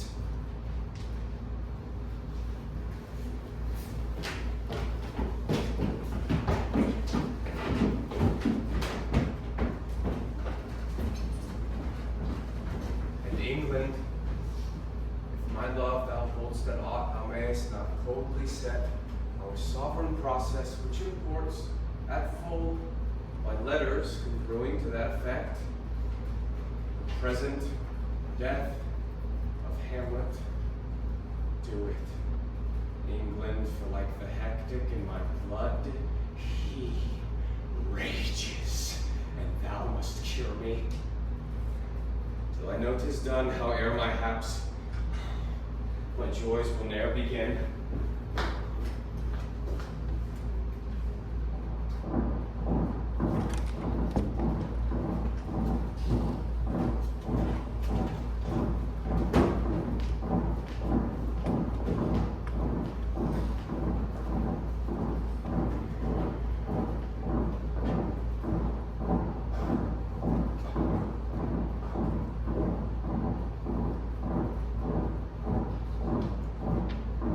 Go, Captain. From me greet the Danish king. Tell him that by his license Fortinbras craves the conveyance of the promise to march over his kingdom. You know the rendezvous. If that his majesty would aught with us, we shall express our duty in his eye. Let him know so.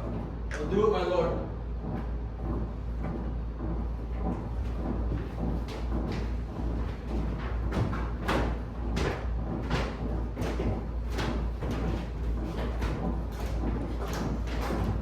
Good sir, whose powers are these? They're of Norway, sir. How purposed, sir, I pray you? Towards some part of Poland. Who commands them, sir? A nephew to old Norway, young Fortinbras. Was it against the main of Poland or for some frontier? Truly to speak, and with no addition, they go to gain a little patch of ground that hath in it no value but the name. For 5 ducats for 5, I would not farm it. Why then the Polak never will defend it? Yes, it's already garrisoned. I humbly thank you, sir. I'll be waiting, sir.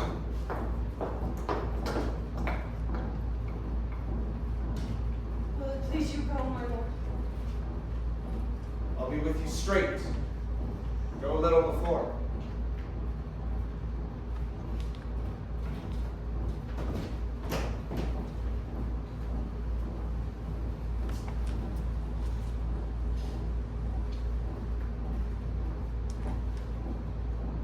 How all occasions do inform against me and spur my dull revenge. Now, whether it be bestial oblivion or some craven scruple of thinking too precisely on the event, a thought which quartered hath but one part wisdom and ever 3 parts coward. I do not know why yet I live to say this thing's to do, sith I have cause and will and means and strength to do it. Examples gross as earth exhort me. Witness this army of such mass and charge, led by a delicate and tender prince, exposing what is mortal and unsure to all that fortune, death, and danger dare, even for an eggshell. Rightly, to be great is not to stir without great argument, but greatly to find quarrel in a straw when honor's at the stake. How stand I then, that have a father killed, a mother stained, and let all sleep? Oh, this time forth, my thoughts be bloody, will be nothing worth. I will not speak with her. She is importunate, indeed distract. Her mood will needs be pitied. What will she have? She speaks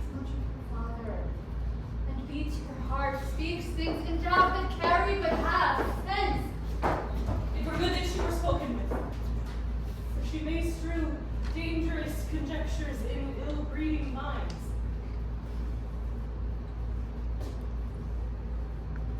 Let her be.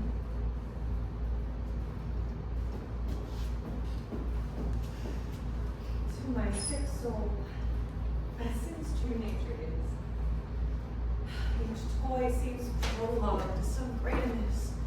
So full of artless jealousy is guilt.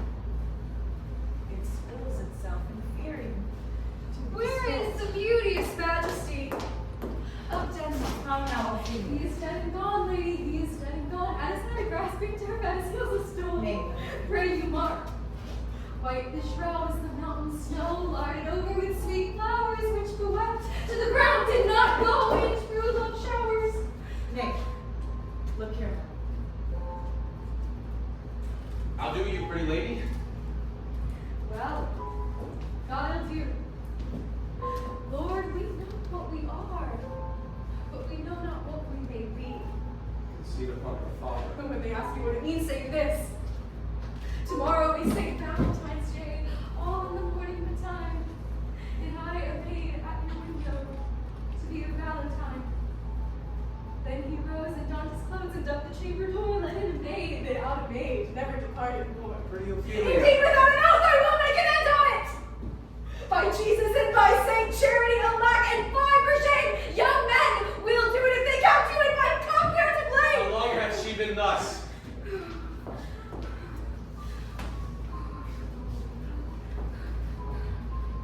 We must be patient. I cannot choose what weeds think they would lay over the cold ground. My brother will know of it. And so I thank you for your good counsel. Come, my coach. Good night, sweet ladies. Good night, ladies. Good night.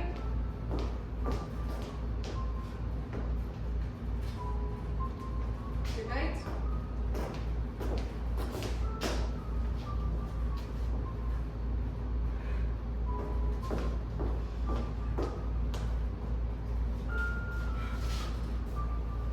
Follow her close. Give her good watch, I pray you.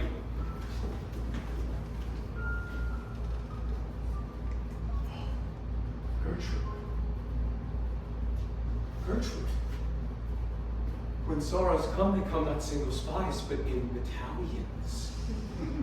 First your father slain, next your son gone, and he most violent author of his own just remove, the people muddy, thick, and unwholesome in their thoughts and whispers for good Polonius' death, and we have done but gravely in hugger-mugger to inter him. Oh, poor Ophelia, divided from herself in her fair judgment. Last, and as much containing as all these, her brother is in secret come from France, feeds on his wonders, keeps himself in clouds, and wants not buzzers to infect his ear with pestilent speeches of his father's death.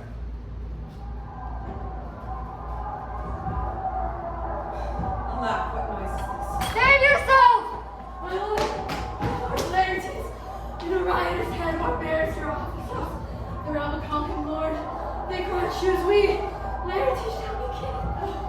How cheerfully on the false trail that they cry. Oh, this is counter, you false Danish dog! Where is this king? Go at the door. Oh, thou vile king, give me my father! That drop of blood in me that's come proclaims me bastard! 'Twas cuckold to my father! Brains the harlot even here, between the chaste, unbesmirched brow of my true mother. What is the cause? Laertes, that thy rebellion looks so giant-like. Let him go, Gertrude. Do not fear our person. There's such divinity doth hedge a king, that treason can but peep to what it would. Acts little of his will. Tell me, Laertes, why thou art thus incensed. Let him go. Gertrude, speak. Ma'am. Where is my father? Dead. It's not by him. Let him demand his fill. How came he dead? I'll not be juggled with! To have allegiance. Thou son of blackest devil! I will be say ye? My will, not all the world. But Laertes, if you desire to know the certainty of your dear father has written your revenge at swoop stake, you will draw both friend and foe, winner and loser. None but his enemies. Why? Now, you speak like a good child and a true gentleman, that I am guiltless of your father's death, and most sensibly in grief for it. It shouts level to your judgment, Peter, as day does your eye. Let her come in. Now what's this?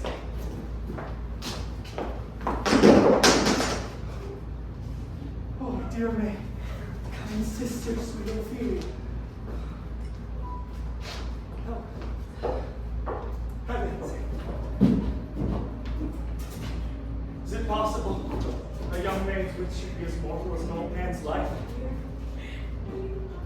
His brave, many a tear. Fare you well, my dove.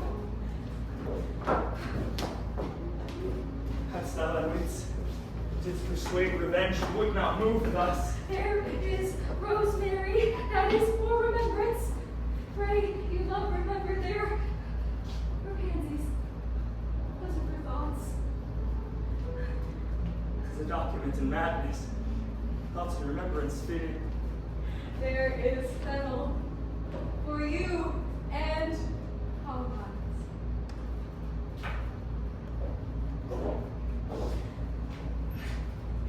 There is rue for you and some for me.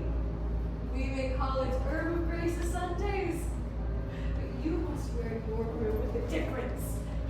And here's a daisy. I would give you violets, but they withered all when my father died. They say he made a good end. Will he not come again? Will he not come again? No, he is dead.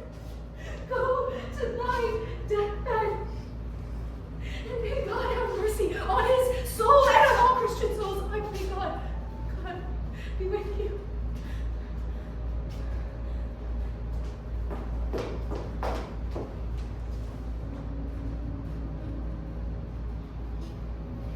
Do you see this? Oh God. Laertes, I must commune with your grief, for you deny me right. But if not, be you content to lend us your patience, and we will jointly labor with your soul to give it due content. Let this be so. His means of death, his obscure funeral. No trophy, sword, nor hatchment o'er his bones.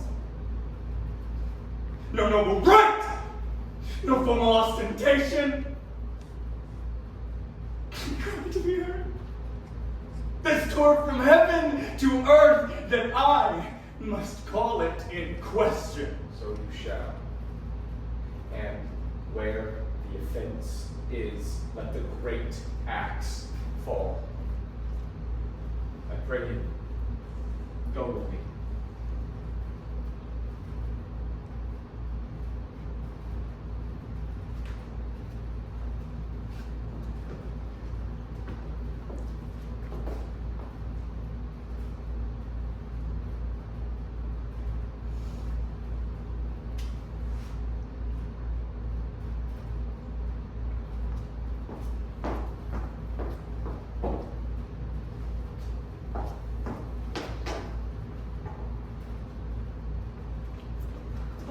Speak with me. Seafaring men. They say they have letters for you. Let them come in.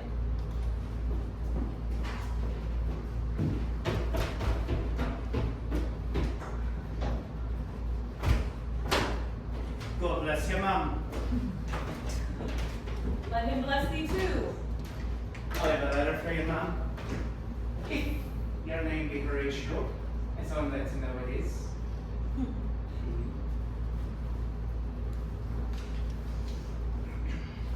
Horatio, when thou shalt have overlooked this, give these fellows some means to the king. They have letters for them. Here we perilous chase, and in the grapple I boarded them. On the instant they got clear of our ship, so I alone became their prisoner. They have dealt with me like thieves of mercy, but they know what they did. I am to do a good turn for them. Let the king have the letters I have sent. Prepare thou to me with as much speed as thou wouldst fly death. I have words to speak in thine ear will make thee dumb. These good fellows bring me where I am. Rosencrantz and Guildenstern hold their course for England. Of them I have much to tell thee. Farewell. Be that thou knowest thine, Hamlet. Come, I will give you weight for these your letters, and do it the speedier that you may direct me to him from whom you brought them. Now must your conscience my acquaintance seal, and you must put me in your heart for friend. If you have heard him with a knowing ear that he which hath your noble father slain pursued my life. It well appears, but tell me why you proceeded not against these feats, so capital and so criminal in nature as by your safety, wisdom, greatness, all things else you mainly were stirred up. Oh, for two special reasons, which may to you perhaps seem much unsinewed, but yet to me they're strong.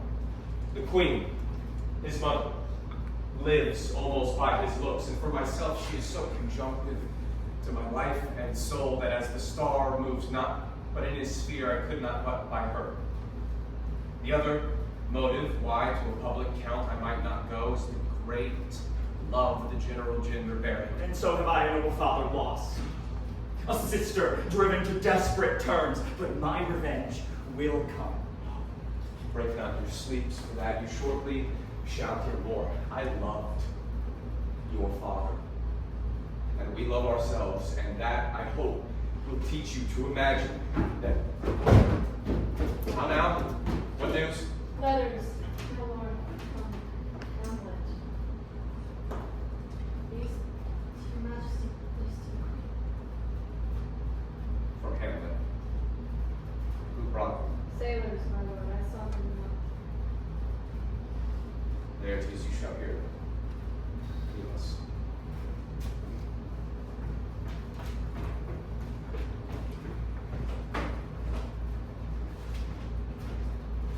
I am mighty. You shall know I am set naked on your kingdom. Tomorrow shall I beg leave to see your kingly eyes, when I shall, first asking your pardon, thereunto recount the occasion of my sudden and more strange return. Hamlet. Know you to hand. 'Tis Hamlet's character. Naked. And in a postscript here, he says, alone. Let him come. Warms the very sickness of my heart to know that I will live to tell him to his teeth, thus didst thou. If it be so, Laertes, will you be ruled by me? Aye, my lord, so that you would not overrule me to a peace. To thine own peace. If he be now returned, I'll work him to an exploit, and I'll write him my device, under which he shall not choose but fall. And for his death no wind of blame shall breathe, but even his mother shall uncharge the practice and call it accident. My lord, I will be ruled the rather if you would devise it so that I might be the agent. It falls right. You have been talked of since your travel much, and that in Hamlet's hearing. 2 months since, here was a gentleman of Normandy. He made confession of you and gave you such a masterly report for art and exercise in your defense, and for your rapier, most especial, that he cried out, 'twould be a sight indeed if one could match you.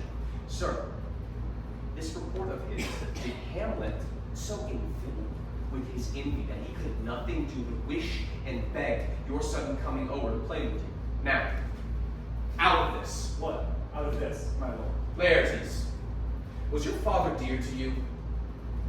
Or are you like the painting of a sorrow, a face without heart? Why ask you this? Hamlet comes back. What would you undertake to show yourself indeed your father's son, more than in words? To cut his throat in the church. No place indeed should murder sanctuarize. Revenge should have no bounds. Hamlet, returned, will know you are come home, will bring you in fine together and wager on your heads. He, being remiss, most generous, and free from all contriving, will not peruse the foils, so that with ease or with a little shuffling, you may choose a sword unbaited, and in a passive practice requite him for your father. I will do it. And for this purpose, I will anoint my sword. I bought an unction of a mountebank, so mortal that but dip a knife in it. If I call him slightly, it will be death. Let's further think of this. Weigh what convenience, both of time and means, may fit us to our shape. A hat. When in your motion you are hot and dry, and that he calls for drink, I'll have prepared him a chalice for the nonce, whereon but sipping, if he perchance escape your venom stuck, our purpose may prevail.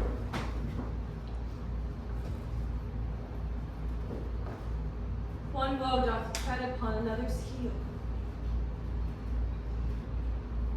So fasting.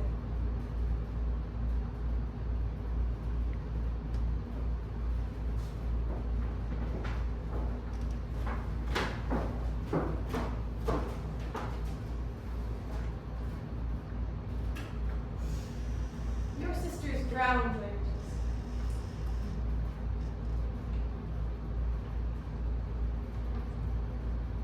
Drown.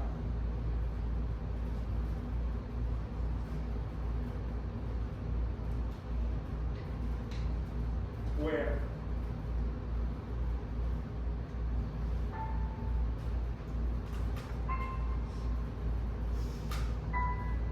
There's a willow that grows us not to brook. It shows his o'er leaves in the glassy stream. There are fantastic garlands that she make of crowflowers, meadows, daisies, and mock purples. The leper shepherds give a grosser name. But our cold maids do dead men's fingers call her. On the bended boughs her coronet weaves, clamoring to hang, an envious sliver broke. When down her weedy trophies and herself fell in the weeping brook. Her clothes widespread and burning like a wild bore her up, but long it could not be. Till then, her garments, heavy with their drink, hold the poor wretch from the loneliest land into a muddy death.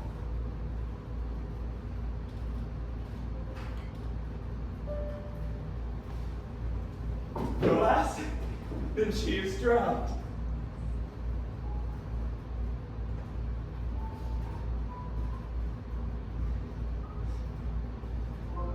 Too much water hast thou, poor Ophelia, therefore I forbid my tears.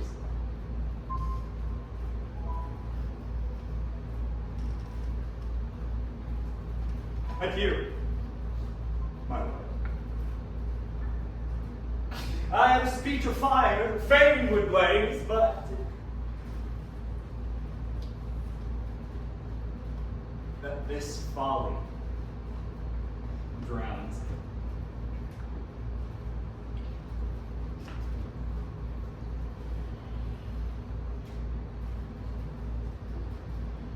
Let's follow. Gertrude, how much I had to do to calm his rage, now fear I this will be his start again. Therefore, let's follow.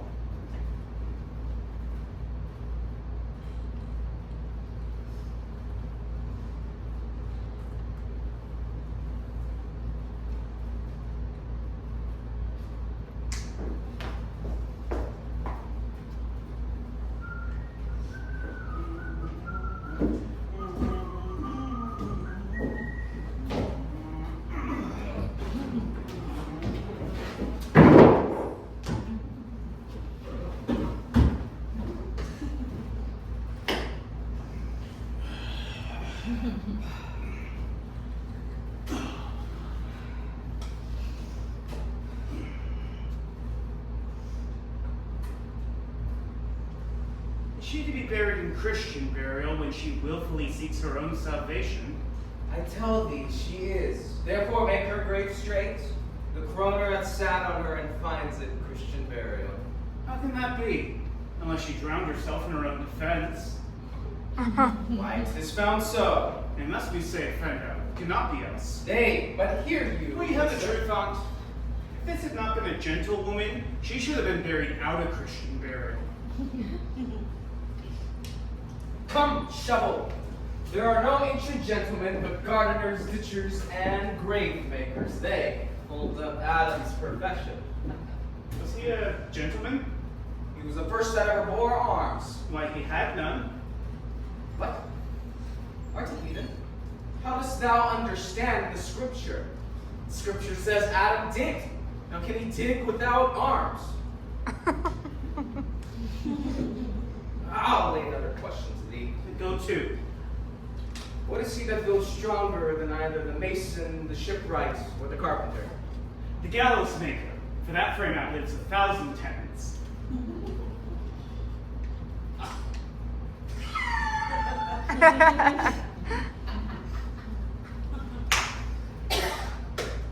Like thy wit well, in good faith. The gallows does well. But how does it well? It does well to those that do ill. Now thou dost ill to say the gallows is grown stronger than the church. Argle, the gallows may do well to thee. Do it again, come. Who built stronger than the mason, the shipwright, or the carpenter? Aye, say that and unyoke. Mary, now I can tell. Do it. Alas, I cannot tell. Until thy brains know more about it. And when you're asked this question next, say a grave maker. The houses he makes last till doomsday. Now, go get thee in and fetch me a stoup of liquor.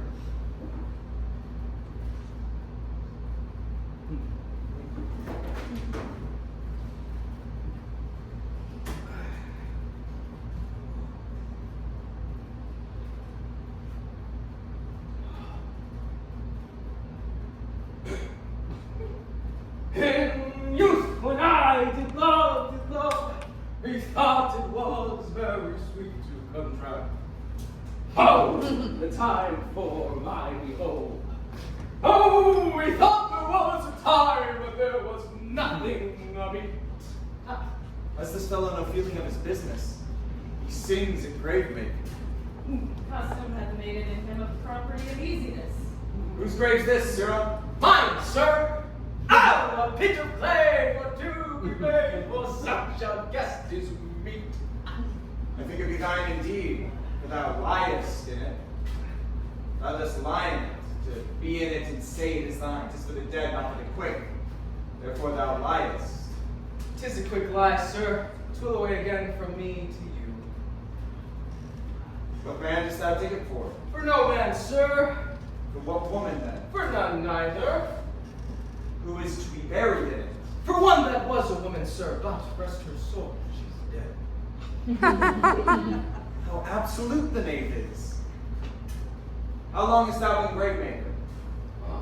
All the days of the year I came to it the very day our last King Hamlet overcame Fortune Ross. How long is that since? Cannot you tell that? Every fool can tell that. It was the very day young Hamlet was born, he that is mad, and sent into England. Aye. Mary, why was he sent to England? Why? Because he was mad. He shall recover his wits there, or if he do not, 'tis no great matter there. Why? 'Twill not be seen in him there. There, the men are as mad as he. How came he mad? Very strangely, they say. How strangely? Faith in with losing his wits. Upon what grounds? Why, here in Denmark.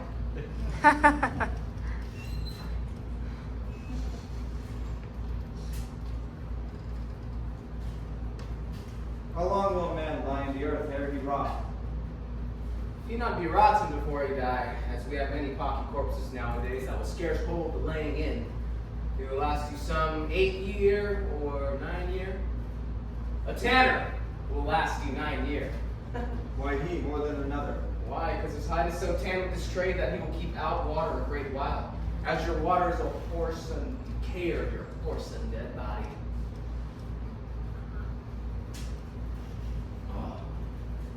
Oh, yes, now here's a skull. Hath lain you in the earth 23 years. Whose was it? Oh, a horse of that fellow's it was. Whose do you think it was? Nay, I know not. Oh, pestilence on him for a mad rogue. He poured a flagon of Rhenish on my head once. This same skull, sir, was, sir, Yorick's skull. The king's jester. This. And that. Let me see it.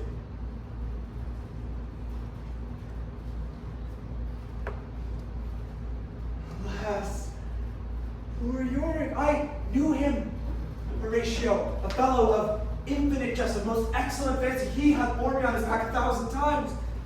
And now, how abhorred in my imagination it is. My gorge rises at it. Here hung those lips that I kissed I know not how oft. Where be your jibes now?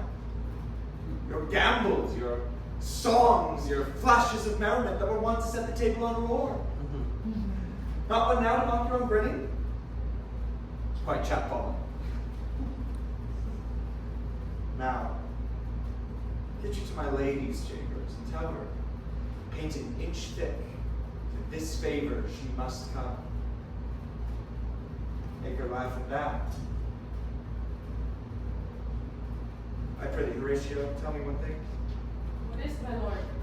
Dost thou think Alexander looked of this fashion in the earth? E'en so, my lord.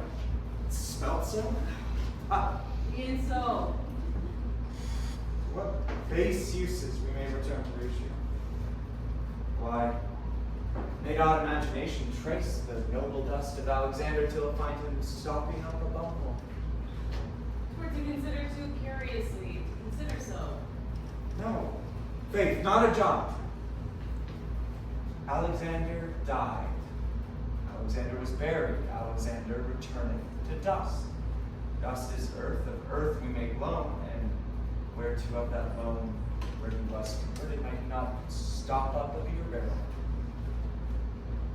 Imperious Caesar, dead, turned to clay, might stop a hole to keep the wind away.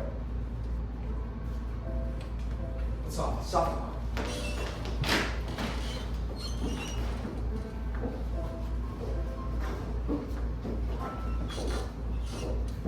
King, Queen, the courtiers, who is this they call?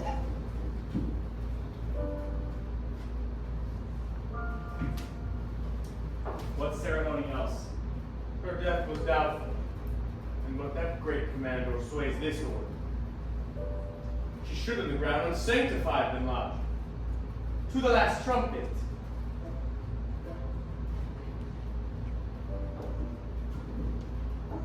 And from her fair and unpolluted flesh may violence spring. I tell thee, churlish priest, a ministering angel shall my sister be, when thou liest howling. What, the fair Ophelia? Sweets to the sweet. Farewell. I thought thou shouldest have been my Hamlet's boy. I thought thy bride then to have decked, sweet maid, and not his toothache.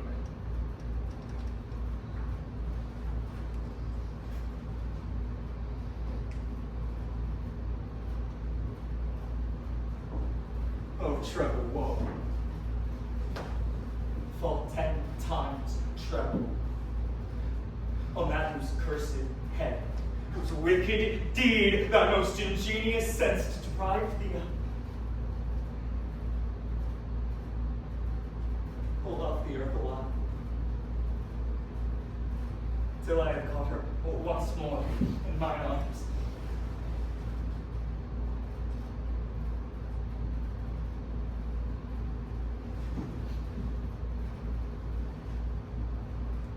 Now pile your dust upon the quick and dead. Fill up this fort, a mountain you have made, that overtops OPHELIA in the skies of blue Olympus. What is he whose grief bears such an emphasis, whose phrase of sorrow conjures the wandering stars that makes them stand like wonder wounded heroes? This is I, Hamlet the Dane. Take thy soul! Thou prayest not well. I prithee, take thy fingers from my throat. Though I am not splendid and rash, yet I have something dangerous in me, which let thy wisdom fear. Hold off thy hands. Like them asunder! Hamlet, good my lord, be quiet! I love Ophelia. 40,000 brothers with all their quantity of love could not make up my sum. What wilt thou do for her?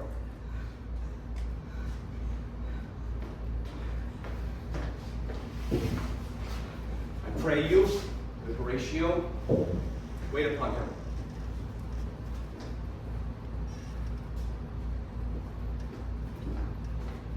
Strengthen your patience in our last night's speech and put the matter to the present push.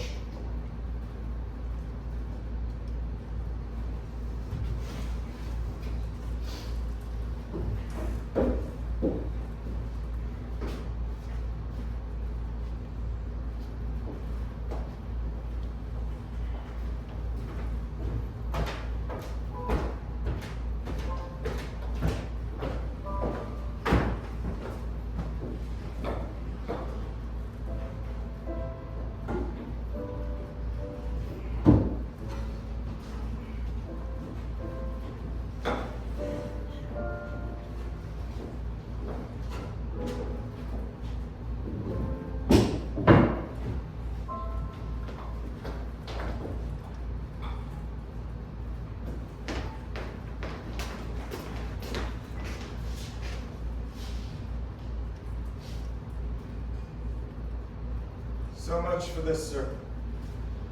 Now shall you see the other. You do remember all the circumstance?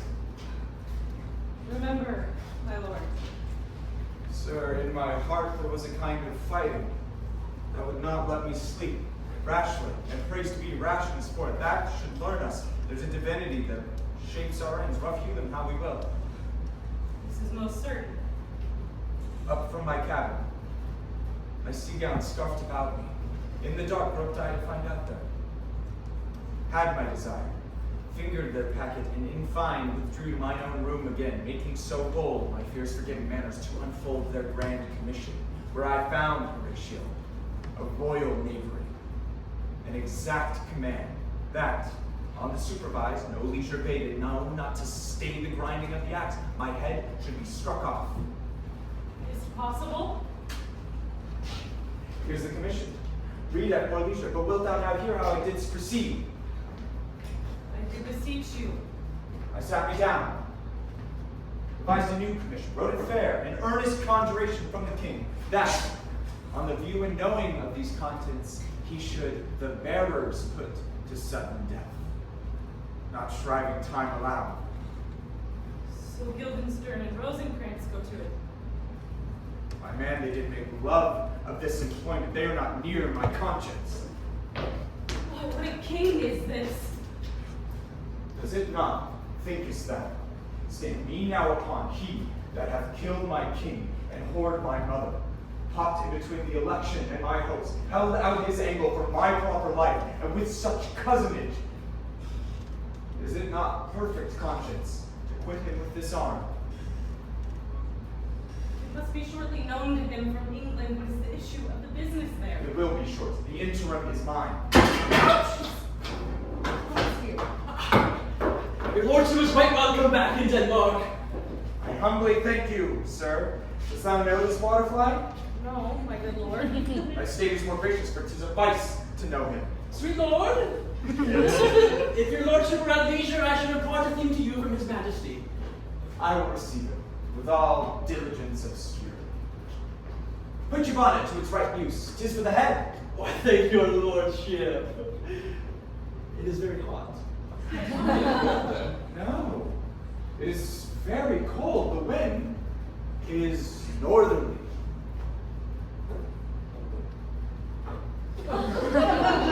It is indifferent cold, my lord, indeed.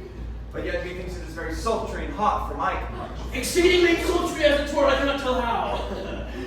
My lord, his majesty bade me signify that he has laid a great wager upon your head, sir. That is the I matter. beseech you, remember.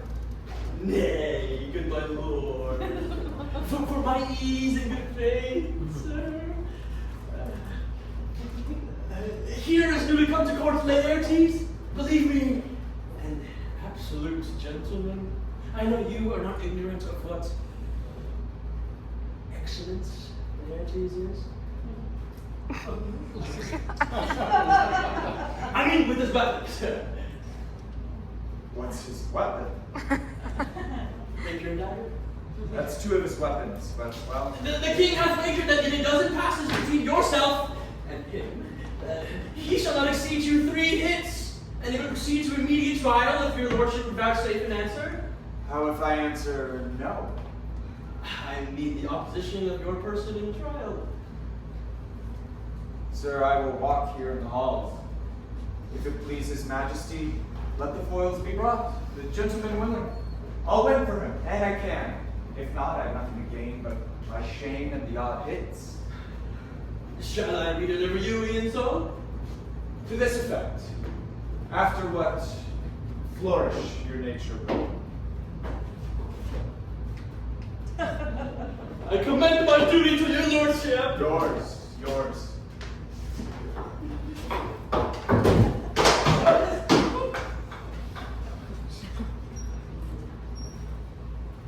will lose, my lord. I do not think it. Since he went to France, I have been in continual practice, but thou wouldst not think how ill all is here about my heart. But it is no matter. Nay, good, my lord. It is but foolery, but it is such a kind of gainsgiving as would perhaps trouble a woman. If your mind dislike anything, obey it. I shall forestall their repair hither and say you are not fit. Not a whit. We defy augury. There is a special providence in the fall of a sparrow. If it be now, 'tis not to come. If it be not to come, will be now. If it be not now, yet will come. The readiness is all. Since no man of aught he leaves knows, what is it to leave betimes? Let be. Come, Hamlet, come and take this hand from me.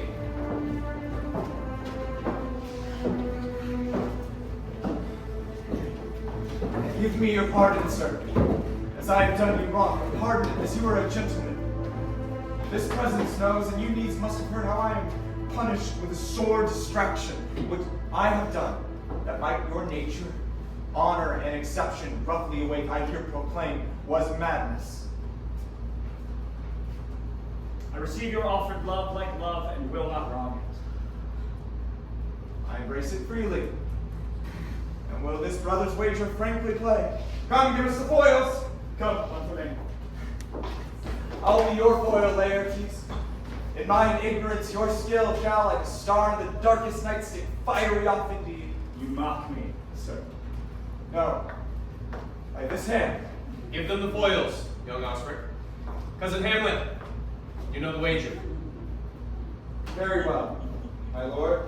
His Majesty has laid the odds on the weaker side. I do not fear it. I have seen you both. This one's too heavy. Let's see another. This one likes me well. These foils all have length. Aye, my lord. Set me the stoops of wine upon that table. The king shall drink to Hamlet's better breath, and in the cup and union shall he throw, richer than that which 4 successive kings in Denmark's crown have worn.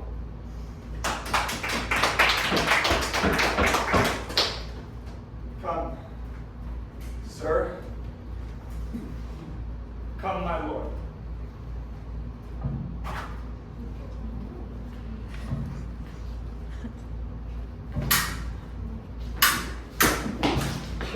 No. Judgment? A hit, a very palpable hit.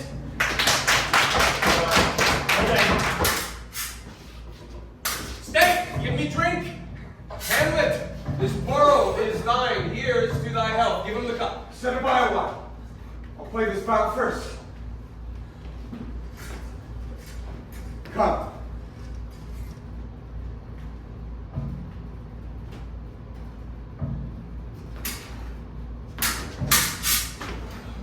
Another hit, let's say you! Touch!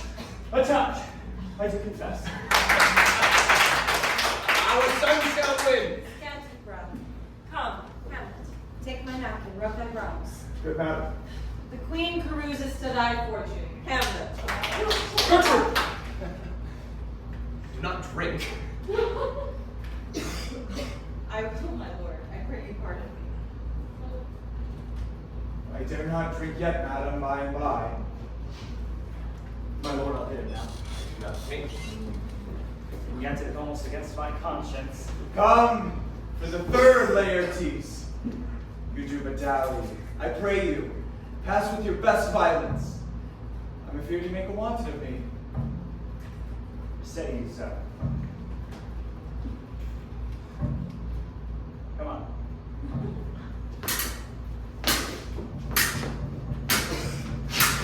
Nothing either way. Now that's you now!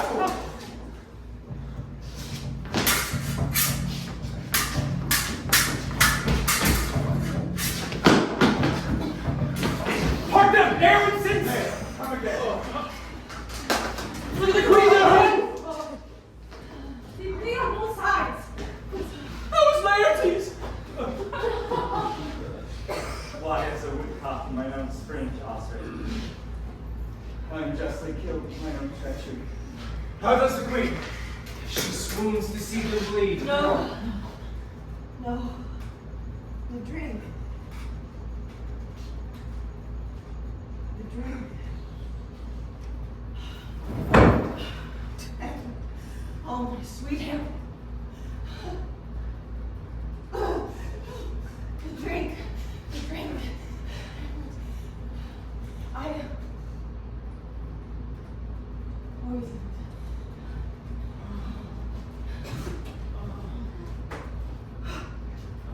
Oh, villainy! Treachery! Lock the door! Seek it out! Hamlet! Hamlet! Thou art slain. There's no medicine in the world that will do thee good. In thee there is not half an hour's life. The treacherous instrument is in thy hand, unbaited and envenomed.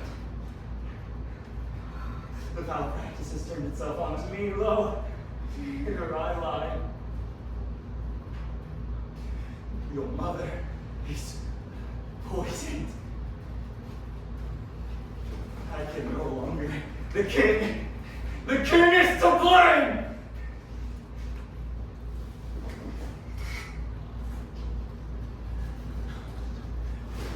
Then, Venom, to thy work.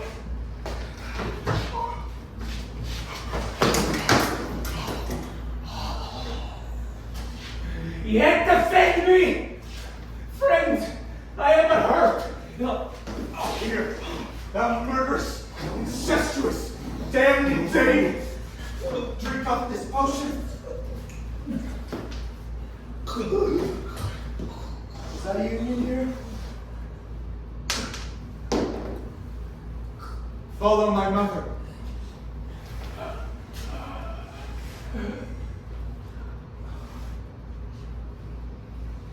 It is justly so.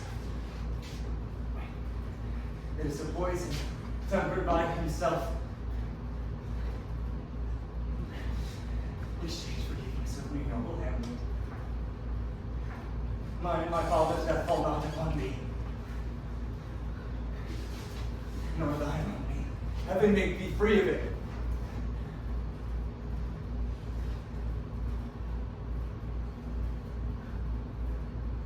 I follow thee.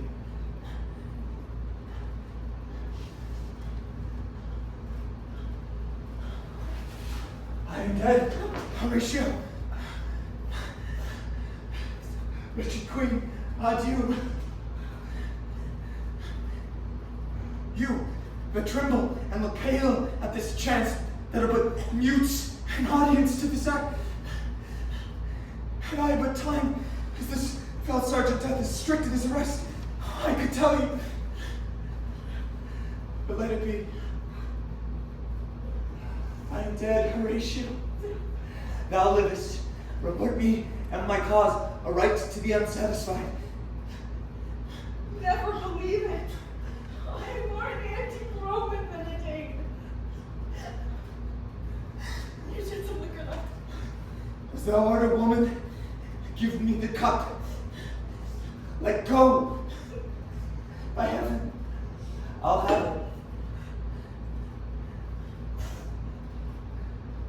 Oh God, Horatio, what a wounded name. Things standing thus unknown shall I leave behind me. If thou didst ever hold me in thy heart, absent thee from felicity a while, and in this harsh world, draw thy breath in pain to tell my story. The rest is silent.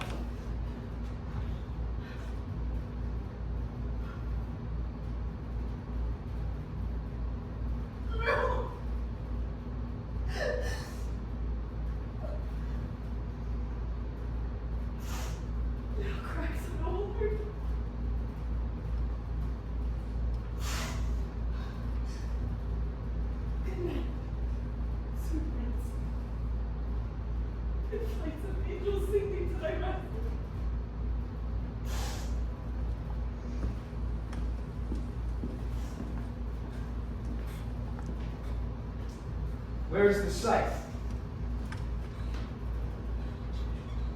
What is to see?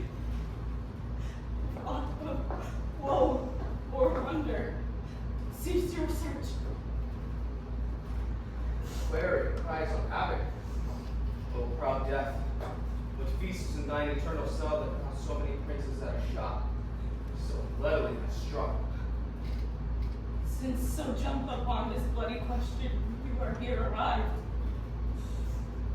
Give order that these bodies, high on a stage, be placed to the view.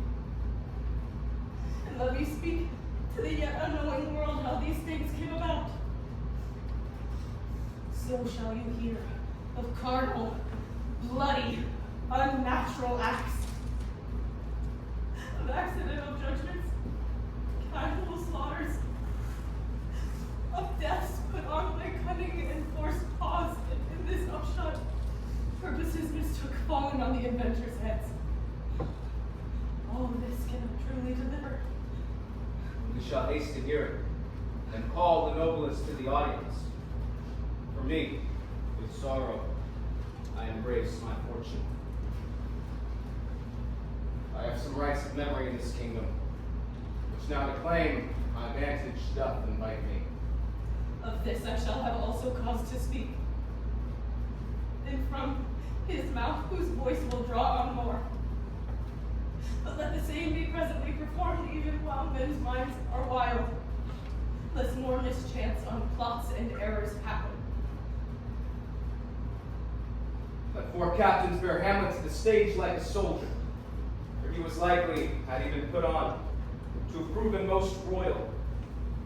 And for his passage, the soldier's music, and the right of war speak loudly for him. Take up the bodies. Such a sight as this becomes the field, but here shows much amiss.